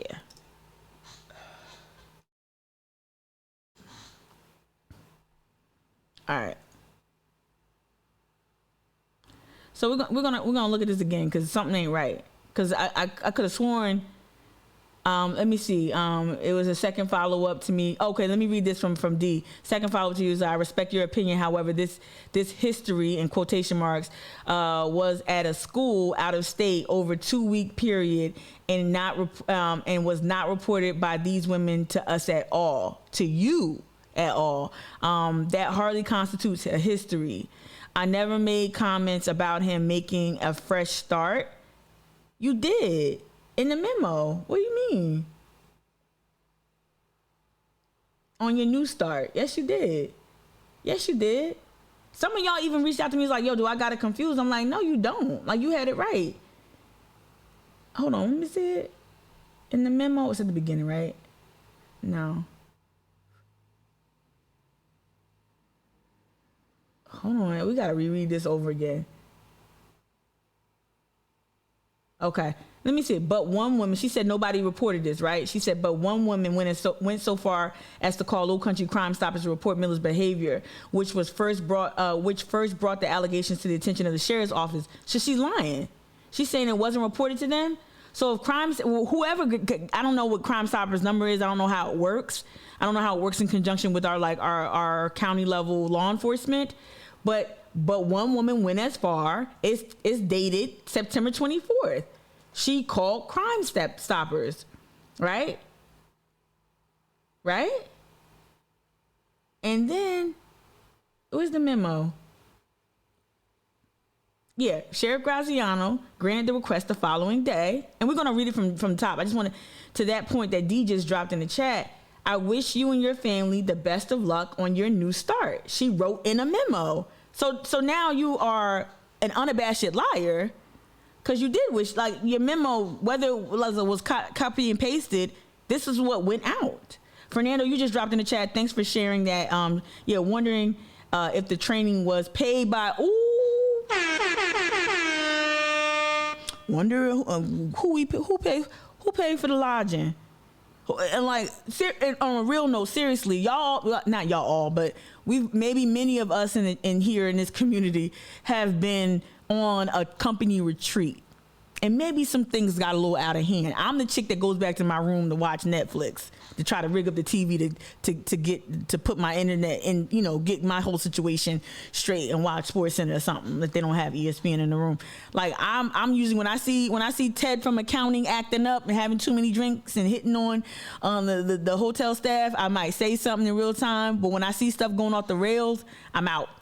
Why am I bringing it up? I'm bringing it up because we've seen, like, I guess what I'm trying to say is that this was a 2-week training. He might have been having a ball, and like he might have been just out of his mind, thinking that he can do all this dirt far away from Charleston County, but on our dime. So I want to know, like, yeah, was he drinking? Was he lodging? What? Per diem? What? Show me the Carfax. I really want to see it, right? All right. I think, Joy, you said in the chat, I think it's clear that she is not ready for this position. She is woefully ill-equipped. I know I'm giving that phrase a workout. Yo, she like, and the way she, like, let me put my strategist hat on. The way she jammed her own self up by saying what he didn't do and the women didn't do. Like, you keep jamming. Why not just saying, I appreciate your passionate views on this issue. I assure you that under my watch, yada yada yada, this is an isolated incident. And our investigation showed that such and such. Like, just say, keep it vanilla. Keep it vanilla. Nothing, right? Because you're not saying anything. What she is doing, though, whether she intended for this to happen or not, she's antagonizing the constituent who's lifting up, who many of y'all are lifting up very valid concerns. And you're also poking holes in the rationale that she employed to make this decision to allow him to resign. She created another crisis. So now we know how the culture of sexual harassment is treated at the sheriff's, at the jail, at the sheriff department. Right. But for her to write back to D specifically and say, I didn't wish him. What do you mean we did? She said, I respect your opinion. However, there's no history. So she said, there's no history. This hardly constitutes his history. Yeah. What? There's no crime. Oh, that was the second one. I don't know. That's just crazy. Having find these women. Oh yeah, find these women. Let me read what you said. Having to find these women as they did not come to us. We will continue to support his wife and family. You're right. Da, da, da, da. Okay, let me keep going down. Fernando, you just dropped in the chat. Michelle, I see you. Good morning, Michelle. You said, and I just think that to say even though she's right that it happened out of state, right? Right at an academy or school, if it was paid by Charleston County Sheriff's Office, right, then it's very much her responsibility to fire him, right? Like why are we subsidizing a bacchanal? Like, and I don't even want to call it bacchanal because that suggests fun. Why are we subsidizing bad behavior or sexual harassment gone wild, right, on a staff training? She's digging her hole deeper while getting tangled up in double Dutch rum. Now I'm Joy. Now I'm envisioning her tangled up in double Dutch ropes. Yeah. B-Man, you dropped in the chat. The way this is being handled, it also discourages other women from reporting sexual. Exactly. Yeah, it is so fucked. I emphatically agree with that framing. Right. Their recommendation, like, just fire it. I don't know why she just didn't fire him. You could have said best wishes as you fired him. Good luck. And, like, his wife is still there, so, like, they got one income. Let me read it from the tippy top. I'm sorry. I know this is gonna be redundant. I know. I want to get the facts straight for those who just jumped in. How you doing? This is Mike with Mika. Please consider subscribing via Patreon, bottom left corner of the screen. Bam, bam. All right, so check it. This is what the article said. Again, we're rereading what Steve Garrison wrote in the Post and Courier. All right, a Charleston County Sheriff's deputy was recently allowed to resign his position rather than face termination after an internal investigation found he had sexually harassed 6 women at an out-of-state canine training center. And as Joy said yesterday, you got a dog training dogs. Got a dog training dogs. All right. Charleston Sheriff Kristen Graziano accepted Master Deputy Ryan Miller's resignation on November 18th after allegations surfaced he sexually harassed the women while attending training in September at the Tar Heel Canine in North Carolina. All right, Miller, who is married, was accused of propositioning several attendees and making sexually inappropriate remarks, according to records obtained from the sheriff's office through the South Carolina Freedom of Information Act. Right. All right. One woman said Miller sent her an unsolicited photo of his genitals through Snapchat, a social media platform. The woman told an instructor at the canine training center about the photo. Kristen, they might not have told you, but they ran and told the instructor at the training center, right? The woman told an instructor at the Canine Training Center about the photo, records state. The trainer told the sheriff's office, the trainer told sheriff's office investigators the women appeared disturbed and disgusted. The woman appeared, singular. The woman appeared disturbed and disgusted. Another woman said Miller asked her what she liked to do in bed and if she would wear knee-high socks for him. The woman said she rejected his advances, but later in training he followed her to her car and repeatedly asked if she would make out with him, the report states. And so I think this is where Sheriff Graziano she got lost willfully. She was looking for a way out. She's looking for an out for him. And she's also looking for a justification for her decision making to just allow him to resign. And this is where she gets lost. So I'm going to speculate a little bit. So I'm going to say allegedly a lot. Allegedly, or I'm assuming that maybe it was initial flirtation. Maybe it was initial whatever. I don't give a fuck. And maybe it just got to a level of like, all right, this is something else. Right. Again, I'm speculating. This is not what was reported. This is not from this. I'm just saying it sounds like something like that happened because this is where she's kind of falling back on. Oh, this is reciprocated. We know there's two sides to any story. We know there's also varying elements and factors. I will give that to the sheriff. I know that this is not just a one-sided thing about a one-sided story when it comes to accountability. I get that. There are contours to this story that have not been made public. I want to be very fair to the sheriff and assert that. However, what you can't do is act like you don't understand how you can withdraw consent. You can withdraw participation in a back and forth, and it feels like it just crescendoed. It feels like allegedly, supposedly, I don't know. I'm assuming it feels like it graduated to a level of like ickiness. And they were no longer like, I'm not interested, right? They would, or whatever, or he's a liar, and I've been victim to this, or y'all don't know how social media works, and you probably misread something. I don't know. I've been called a terrorist because somebody know how to read Twitter. Fitz News, right? All right. So one woman said Miller reached around her waist to unclasp her fanny pack, which made her uncomfortable. And maybe they didn't want to file charges. Maybe they didn't. Them not participating in an investigation doesn't stop you from doing your fucking job. And some people it's not worth it to participate in the investigation because what you're gonna do is you're gonna victim blame anyway. To Tom's point, to B-Man's point, and like you doing the right thing is not contingent upon my participation. I don't know why people don't get that. Right? I don't know why. Oh, well, they didn't come forward, so it must not have been a big deal. No, they didn't come forward because it is a big deal. How about that? Right? How about that line of thinking? Right? Because it's going to open up her life, because it's going to make her life a living hell. Maybe that's why she didn't fucking call you back. Maybe that's why she don't have you on speed dial instead of blaming the victim. So again, one woman said he reached around her waist, unclasped her fanny pack, which made her uncomfortable.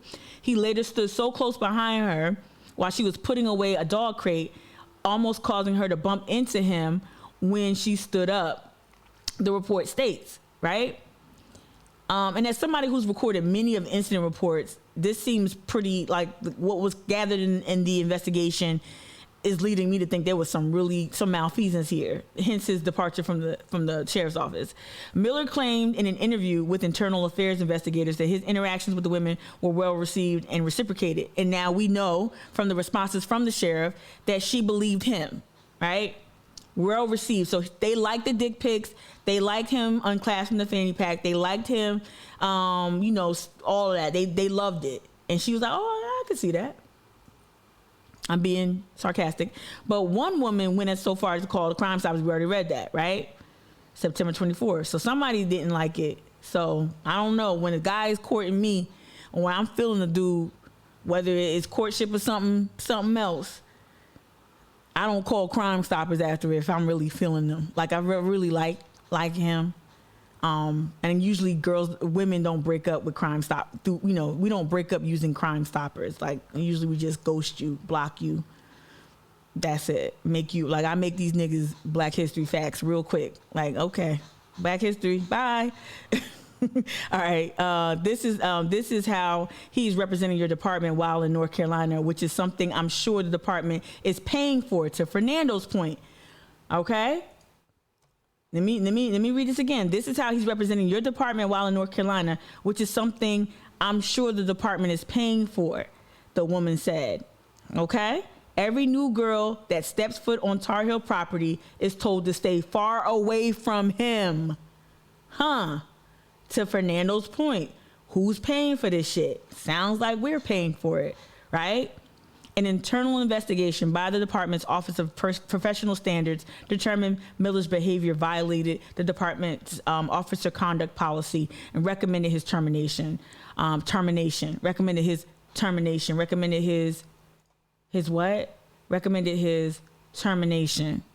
Okay. Altogether, Sheriff's Office investigators spoke with 6 women who reported inappropriate behavior by Miller. So she pretty much chose. I'm gonna stop it there because I know we read this yesterday, right? I know y'all were like, oh, okay. But yeah, we really, it makes me even more disappointed after reading the responses. Very, very, very disappointed. Let me read the chat real quick. Ooh, y'all dropping some real good stuff in here. Let me see.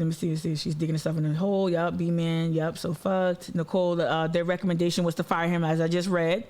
I asked why didn't she follow the internal office's recommendation. What did she say? Well, you sent me what she said. Exactly. B-man. Brienne, you were responding to B-man, showing all the women who work for her that she won't act to protect them. God forbid something happens again, too. Brandon, you went on to say, this is what's so confusing to you, right? Seems like a layup. It really does. Like, what's the risk? Right? Easy. Like, I don't get that shit. I don't get it. Like, I don't get it.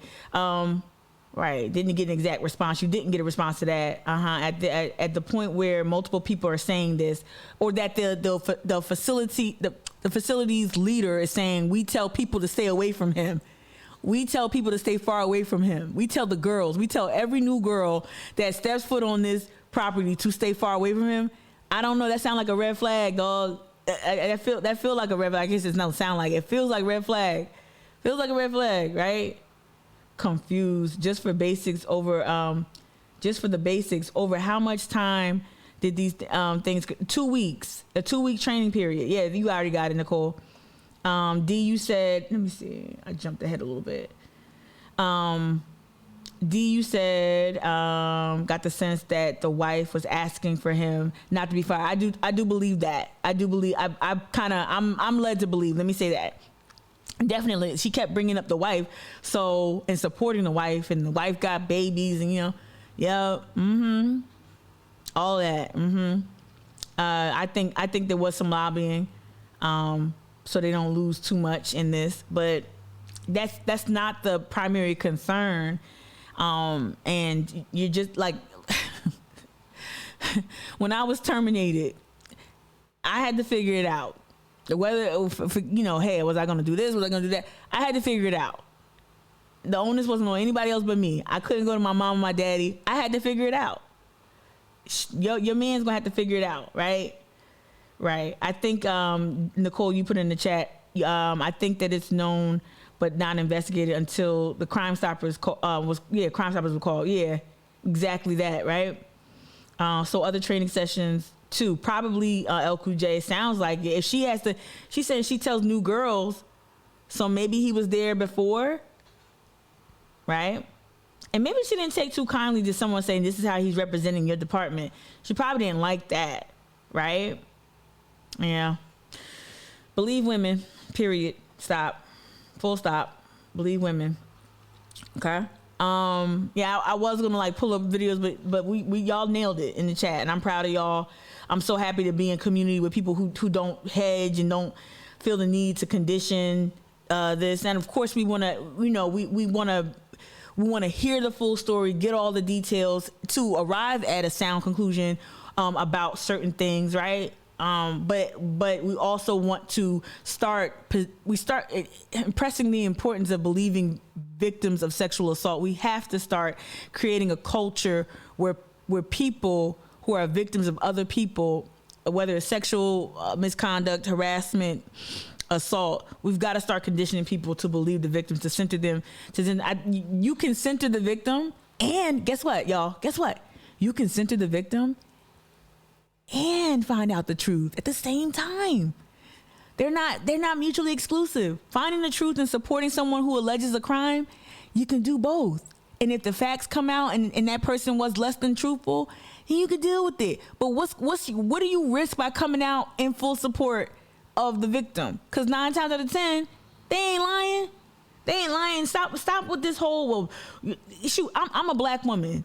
My dad just literally on Sunday talked about seeing his first interracial couple when he was in the South, like in Atlanta, when he was a young man, and how he almost fell off the curb looking at that. Why am I bringing that up? Because he was raised, being born in 1939, to not touch white women because there might be allegations of rape, right? And you know, many men in the South, right, were lynched, with the lie being, oh, the black brute raped the white woman. Why am I bringing it up in the context of this conversation? As a black woman who knows all too well the ramifications of a false allegation, and what that could, even though race is I don't know if race is a factor in this. We don't know what the women look like, whatever. I'm assuming that Deputy Miller is white, just going off phenotype and looking at the picture. But like, I get it. Like, historically, black men have been strung up for crimes that they didn't commit. I get that you know, some people can lie, but we also know there's a culture of just not believing victims. You can know both things, right? Hold both realities in your head and still do a thorough enough investigation that doesn't center the person who's alleged to have committed a crime, or as Graziano so aptly stated, sexual harassment is not a crime, baby, but it's not good. It's not a crime, no, but it's definitely grounds for termination. It's not a crime. No one said it was a crime, even though somebody called Crime Stoppers. No one said it was a crime, boo. We said this can't happen, and you can't have someone whose salary is you know, comes from taxpayer dollars. You can't have that person on the payroll and you know, engaging in this type of misconduct. I don't know why. You know what I mean? Right. Yeah. Nicole, every time you say dick pic or just say that, it makes me laugh so hard. It's not even a funny situation, but it made me laugh so hard. All right, let's do kind of backwards a little bit. Let's do a news roundup that I did not plan for, so we're gonna do it together. I started off like, hey, support this really thoughtful media platform, and I'm not even ready for my clips. Oh, what's this? Oh, Porch Pirates. All right, let me see. Folly, I want to see where I want to start. Okay, so I did get this in my DM yesterday too. I got Joey's been active. I guess the person doesn't know I'm not the. It's not even about being a fan of Joey Cunningham. It's not about that, right? Because I can acknowledge when he does good work. I don't often do it here, but I could. But one of my followers on Instagram sent me a barrage of messages, which I appreciate. I do appreciate. And I'm like, why are you sending this to me? Just as a clarifying question. Why are you sending this to me? What do you want me to do with this? I want you to, you have a strong voice, and I want you to talk about this. All right, so I'm going to talk about it. So here we go. Hopefully. South Carolina gubernatorial candidate Joe Cunningham launched a campaign against the proposed redistricting being considered at the South Carolina State House. Opponents say the new map will split Charleston in a way that disproportionately benefits Republicans. The new map would take areas of West Ashley and Johns Island out of the Lowcountry and put them in a Columbia-based district, which is more than 100 miles away. Okay. So that was, okay. That was, okay. I'm not trying to be stupid. Okay. I should pull up the, we're gonna go to the school board right now. Let's do school board. I should pull up no, let's stay there. Let me stay there. So let me pull up the, I I won't put him on the screen, but I will, which is nothing. I think it's actually just his, it might just be his personal account. Yeah. Oh, let's see if we can see it then. Let's see if we can do that. Let's go to Joey Cunningham's Instagram. What is it? Joe Cunningham SC.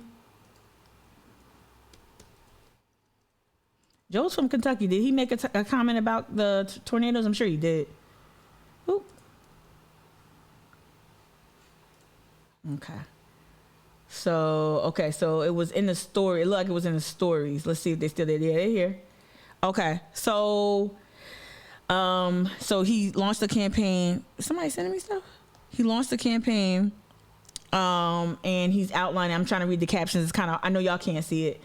So to make matters worse, the new map seeks to remove virtually the entire peninsula of downtown Charleston from SC1 and put it in the Columbia-based SC6. Okay. Right. And then the next one says, another area being removed from the Charleston-based SC1 is Johns Island, an area that is rich in its civil rights history.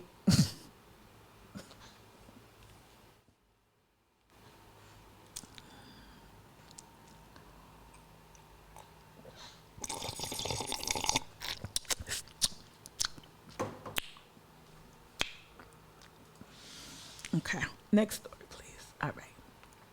I don't like pandering. The county school district is waiting until next month to decide on a new multi-million-dollar proposal to help close the achievement gap at more than a dozen schools. News 2's Jordan Sayopa was at the school board meeting and tells us about this Reimagine Schools initiative. The nonprofit Coastal Community Foundation is asking. Yo, I'm just so tired of Coastal. I will do a live stream, y'all, on redistricting. It will be pander free. The Charleston County School District to approve their Reimagine Schools concept. However, after some discussion today, the school board decided to postpone the vote. Reimagine Schools is a 10-year plan which consists of creating 3 community commissions to improve schools across parts of the district. The areas they're focusing on include North Charleston, downtown Charleston, Hollywood, Ravenel, and Johns Island. It was discussed at a meeting Monday afternoon, but the decision was pushed back until next month. Leaders behind the proposal asked the district to set aside more than $31 million for the project. The proposal centers community. So y'all, if y'all don't know, and I'm gonna turn off the closed captions. I'm gonna turn it off. This is Darren Goff. Community engagement and involvement in the planning and design of turnarounds for schools that need it. I don't have his name. And that the commitment of money. That's Darren, right? Yeah, thank you. I'm like, cause he don't have a mustache. Up front assures that whatever these communities come up with, the school districts is willing to invest in. The school board will vote on this initiative on January 10th. Reporting. Let me rewind that and stop talking over it. It's just like, I don't know why News 2 didn't put Chiron there at the bottom. Listen, let me just play that last part. It's only Monday afternoon, but the decision was pushed back until next month. Leaders behind the proposal asked the district to set aside more than $31 million for the project. The proposal centers community engagement and involvement in the planning and design of turnarounds for schools that need it. I think with the, and keep me honest in the chat, you education warriors, I think what's important, of course, what he's the Reimagine School proposal, the details of that, the specifics are important. But I think where I come into this, because I rely heavily on advocates within the school district like Mev, like Joy, like Honor, like a whole bunch of people like Dr. Hale. I rely on them to help educate me about like the details about these things, these initiatives, these proposals. But I think where I feel charged to weigh in is around how much of a smooth gangster this dude is, right? And when you see, I hope Darren knows that I respect him, right? You don't question power the way I do without first respecting it. I respect Joey Cunningham. I I respect it because if you don't respect it, it'll end up, putting you on your ass. It's not a respect of what he does. It's like, I respect the power. I acknowledge, maybe that's the better word. I acknowledge how powerful, how influential people like Darren Goss are, right? I acknowledge that. And what he brings, when I say smooth gangster, this is not to call him a criminal or a thug. I'm not employing that language. When I mean smooth gangster, a mellow gangster, a gangster with rhythm, is someone who is proposing legislation, proposing initiatives that have a consequence, have a very unsavory consequence on the other side. And in this instance, we know that Darren and CCF are proponents of this effort to privatize public schools. We know that. The facts bear that out. Their work with the paper, their education lab that they've financed or they've helped finance, and other things like the white paper that Darren and CCF have published over the years illustrate that this is a concerted effort. Also, their relationship with Ben Navarro and Ben Navarro adjacent projects also indicate that they are working toward school privatization. You won't get that because the language that he employs, the language that he chooses, the phrase even reimagine schools, it sounds innocuous. Last week there was a call spearheaded by people that are in the CCF orbit. I did not participate in that call, nor did I even follow up with the people with mutuals who I know would be on that call, because I knew largely that what would probably be espoused is some of this reimagine schools stuff. I might be wrong. It was framed as a CRT conversation, but I don't doubt, given that the people came from cradles to careers and all these other different things that are either Zucker related or Ben Navarro related. I just wasn't interested. But yeah, he's a mellow gangster, and people here, we have to foster an environment where people are more apt to question who people are. And I don't expect people to go as hard as I do. I don't expect people to dig into the archive like me. I don't expect people to research as much as some of y'all do in the chat, but I do have an expectation, or at least I want to start telling people that have an expectation that you do more to understand where this person's coming from, especially people who get defensive, people who work at Coastal, who might feel like, okay, I need to defend my job. You don't need to defend your job, and you are not your job. Don't take this shit personal. This is the game that's being played, and the game is complicated. And even if y'all have a relationship with CCF, y'all benefit from CCF shit. Cypress Fund, I took money from CCF. I learned after I took the job, right? So like, I get it. This is complicated, but I'm here to complicate your relationship with some of Charleston's biggest power brokers, right? Joy, you dropped in the chat, what qualifications does CCF have to manage schools? Seriously, what qualifications? The qualification is just money, right? What qualifications does CCF have to manage schools? Charleston Rise, the group speaking out for this proposal, has received received grant monies from CCF. Josh Bell from Coalition for Kids is on the board of Rise. There you go, right? The board members who voted for this plan were all supported by dark money. So you're talking about Dr. Mack, right? And a host of others. They're Coalition for Kids, school board candidates. So yeah. All right. He branded his mission critical plan. His face. What? He did? Yeah. Okay. Yeah. We just got to watch that. And I know people, and this is the thing too, it's really hard to get people to understand that philanthropy is not what you think it is. Philanthropy is big business. And so when people who are leaders within the philanthropy space, within traditional philanthrocapitalism, which is what Mr. Goss represents, those are the interests that he represents, it's important to understand that. Stop thinking like, we do it. This is a really, really sloppy analogy, but I'm just going to borrow from Cornel West, Dr. Cornel West here. We do with philanthropy what we've done with Martin Luther King's legacy. We whitewash it, we sanitize it, we make him like how folks make MLK more like a Santa Claus figure. Well, that's what we do with philanthropy. We don't really look at the interest. We don't look at how philanthropy is taken over in ways that where government should step up, right? We don't look at how these folks make their money, how they distribute the money, who they distribute to. Right? Who's left out of these conversations? We don't look at philanthropy critically, not just here in Charleston, but throughout. And we have this very like like, oh, it's not harmful, like that. I think that's what turns people off about what I do, is because it's uncomfortable to discuss some of these things, and then you also feel indicted, as I'm often indicted in my own live streams, like things I've supported or things that I might support. People don't like to feel uncomfortable about these big actors, and they want to view every move as purely just an act of generosity. That's why people give more to philanthropy than they do to like a business. I'm doing a fundraiser. I am not a charity, but I'm doing a fundraiser. I'm selling pre-orders to help support this platform, right? People are probably less inclined to give to this. Oh, what kind of foundation? How is she set up? No, I'm an LLC, but that doesn't, you know what I mean? Doesn't mean I don't need support, right? So, you know, it's just the way we view philanthropy is very problematic in this country, and in this area specifically. And whenever you raise, and I think this is probably why I got fired. Whenever you start challenging, and I know for a fact, I hope Cliff does not get mad. I know for a fact Cliff hated this about me. He hated. I challenged I'm like, hold up, you want to come here in Charleston and do what? You want me to just give you data for what? You want me to introduce you to who?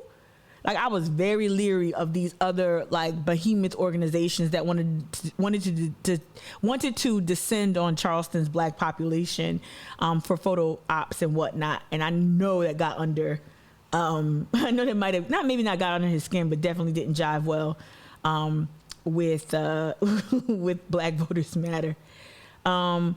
Joy, you went on to say, and this in the chat, and this is very important, y'all. He used 180 plays, excuse me. He used 180 plays, Low Country First, and other CCF nonprofits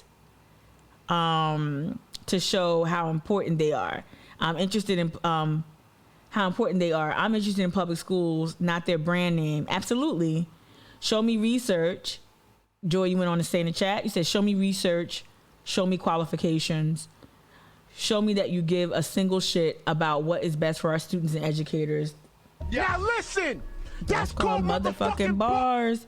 All right, Christy, you dropped in the chat. I want to see how they will serve all children, or will this just be modern segregation? Ooh, that is real. Okay. What time is it? It's already 10 o'clock. Okay. I was so worried I wouldn't have enough content today. Look at me. Look at us. Look at us. Whoa. I don't like to bring y'all murder. That's just something I really don't like to bring. I don't like to bring murder. Drive-by shooting. 2 suspects tampering. What? I gotta get my...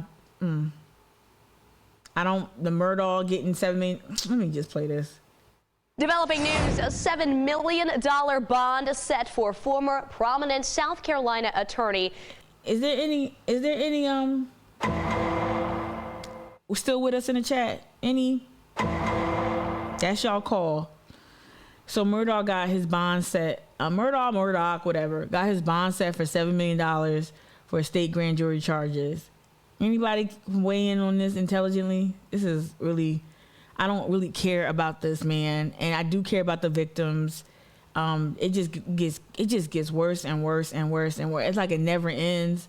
I see this entire series being created on TV.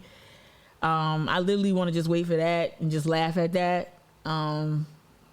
If there's any Law and Order folks in the chat, and I don't mean literally Law and Order, you know what I mean, let me know. Developing news, a $7 million bond set for former prominent South Carolina attorney, now tied to dozens of criminal charges and several death investigations. News 2's Riley Benson is live in the studio for us after listening in to Alec Murdaugh's bond hearing that happened this morning. And Riley, Murdaugh actually spoke during the virtual hearing. Good afternoon.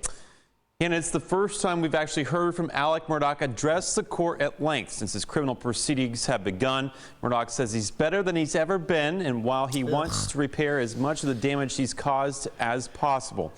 Now, for the first time today, Murdaugh offered an apology to the family of his longtime housekeeper, Gloria Satterfield, who he's agreed to confessing that he stole $4.3 million from. Despite the apology, Judge Allison Lee set a $7 million bond with GPS monitoring, house arrest, surrendering of his passport, mandated drug testing, and Murdaugh would have to waive extradition if he were to leave the state. Now, minutes after that hearing, this really challenges my abolitionist views and values. It really does.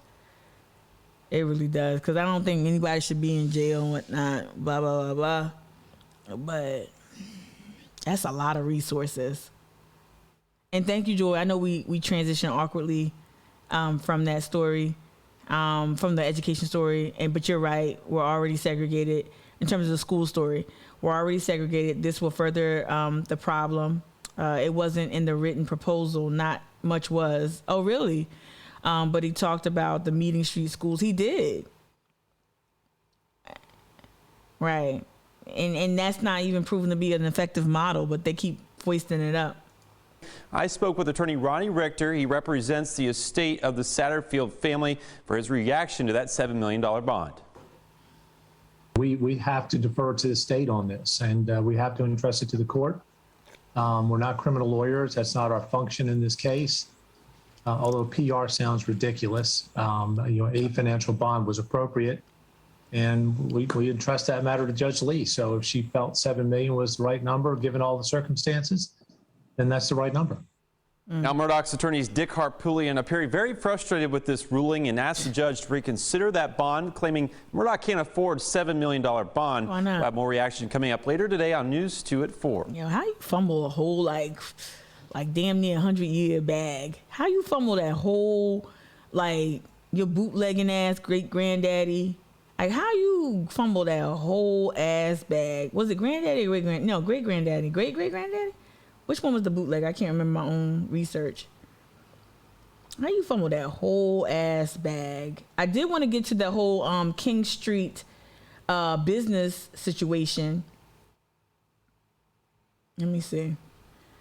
They don't have it. Let's see if Live 5 have it. I'm going to close out YouTube real quick. Let's see if Live 5 has it, because that's something I watched this morning. That whole coalition. Oh, they're going to test this dude for CTE, y'all. That's the dude that tragically murdered those 6 people. Yeah. Oh, wow. They're going to test him CTE. Doesn't excuse anything, but it'll shed light. Because it just was so random. Philip Adams, remember? He was the man that killed those people in Rock Hill last April. All right, I'm looking for the King Street district, the King Street Business District news. Y'all, there's so much violence in this country. So many shootings. There was a sniper. What was it, yesterday or something like that? We are such a broken community. Even this guy's story really, really is sad. We just are a broken society. And I ain't on no kumbaya, but we got to heal people. We got to heal our communities. We got to come together. Got to throw down this bullshit, man. Ain't no one politician, ain't no one disagreement worth all this bloodshed. Every time I see, I never thought that West Ashley would be the way it is in terms of these shootouts and these barroom brawls and all that. It's really sad. Let me see. I'm trying to find the business district news. That's a video. I guess it's just not there. It was. They make stuff so hard. Okay. All right. And I'm about to, let me see. Hold on. King Street. Let me just put King Street in there. Because Councilman Saccharin was on the news yesterday evening and this morning, what I saw regarding King Street. No.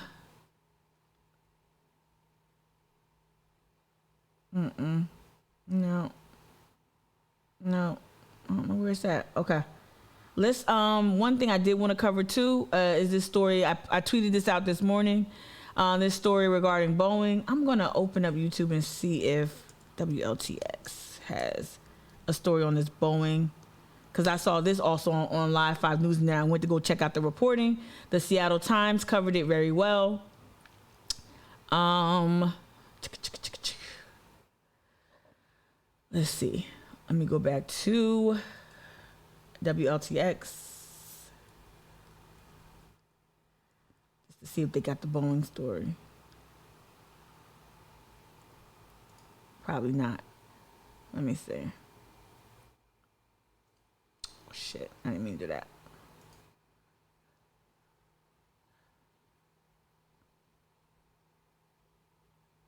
Yeah, YouTube don't want me to be great today. Something going on. All right, yeah, I don't see. See Murdaugh. See there's a bad fire. Shout out. My thoughts and prayers are with the families displaced by that fire in the Midlands. Yeah. All right, let me go to this story real quick. So this story was again published in the Seattle Times. It wasn't behind a paywall, at least not initially. All right, it was dated for yesterday. I'm gonna make this larger. Then I'll probably dip. Finish out. All right, let's make it obscenely large. Oh, not that big. Close that out. Cool. All right. So this was again published yesterday. 7 named whistleblowers from Boeing, jet engine supplier GE, and Federal Aviation Administration alleged fundamental problems with safety and oversight in the aerospace industry, according to a report released Monday by Democrats on the U.S. Senate committee chaired by Senator Maria Cantwell. One of the whistleblowers, newly identified as high-ranking Boeing engineer Martin Bickbowler, claims that more than 3 years after the deadly MAX crashes, Boeing still unwilling to fully acknowledge lapses in compliance with safety standards. Wow. In an October complaint to the FAA that's included in the Senate report, Bickbowler wrote that this has produced a dangerous culture not conducive to proper safety in aerospace conditions. And then what I want to do is skip down to where Charleston factors into this, because that's the only reason why I'm bringing it up, is because Charleston is in the mix. So here we go down here. It says, I'm going to read the preceding paragraph and then I'll finish with this one. Bickbowler is one of the highest level technical employees at Boeing in the field of configuration management. Let me read it again for emphasis. Bickbowler is one of the highest level technical employees at Boeing in the field of configuration management, which means ensuring that the planes produced are built exactly to the design specifications. In the troubled early years of the 787 Dreamliner program, as far back as 2007, Bickbowler's documented series manufacturing problems at major 787 suppliers, especially at Alenia in Italy, Mitsubishi Heavy Industries in Japan, and supplier facilities in North Charleston that later became Boeing, South Carolina. Okay? We know about that. I'm going to refresh your memory. I'm going to jog your memory, right? Your ex works for 737 MAX. Many problems. Ugh. Thank you for sharing that, D. So remember this. I shared this already. I'm not going to play it or anything like that. But remember, a while ago, The Daily spoke to a whistleblower here in South Carolina, right? I'm going to see if I can make this a little bigger. Right. It's a whole daily podcast. Y'all can do your Googles. This is from April 2019. The whistleblowers at Boeing. Problems at the plane factory in South Carolina led some workers to question whether safety was always the company's first priority. Right. So they got a whistleblower to come on the record and talk about. And to D, you dropped 737 in the chat. After 2 crashes of Boeing 737 MAX jets, regulators and lawmakers began asking whether competitive pressure may have led to the company to miss safety risks, right? Like an anti-stall system that played a role in both crashes. And I remember, let me go back to the Seattle Times piece, because that actually was something I quoted in, let me just go to the Twitter. I quoted this morning in a tweet before I went live.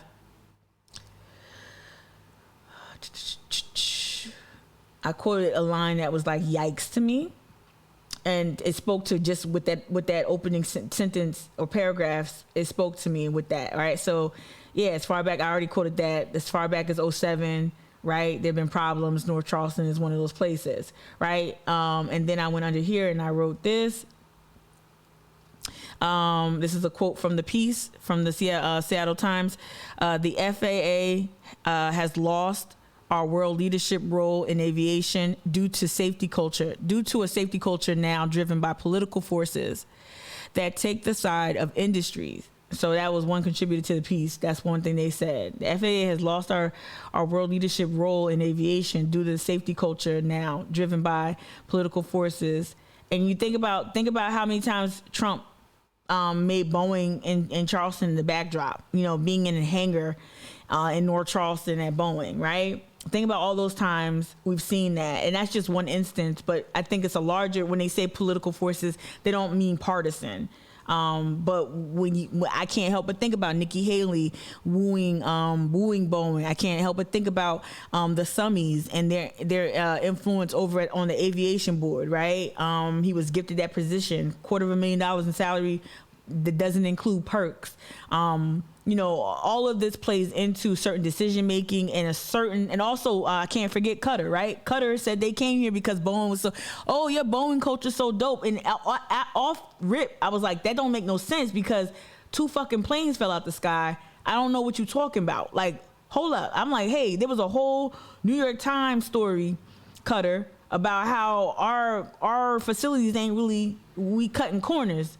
And it's no shade to the employees there, no shade at all, because I'm sure they're doing what they were told to do.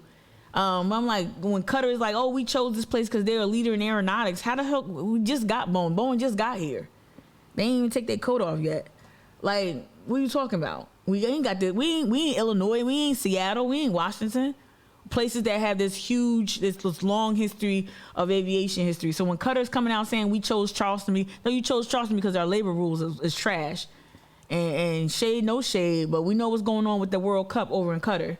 So I know that, human rights and labor ain't something that Qatar really respects like that. That's why they're buying influence and favor over here with the help of Ms. Zucker's son-in-law and probably Ms. Zucker as well, since she's oftentimes photographed with Qatari officials here in Charleston and in South Carolina. All right, I'm gonna end it there. Well, I'm gonna end it here. No, I'm gonna end it here.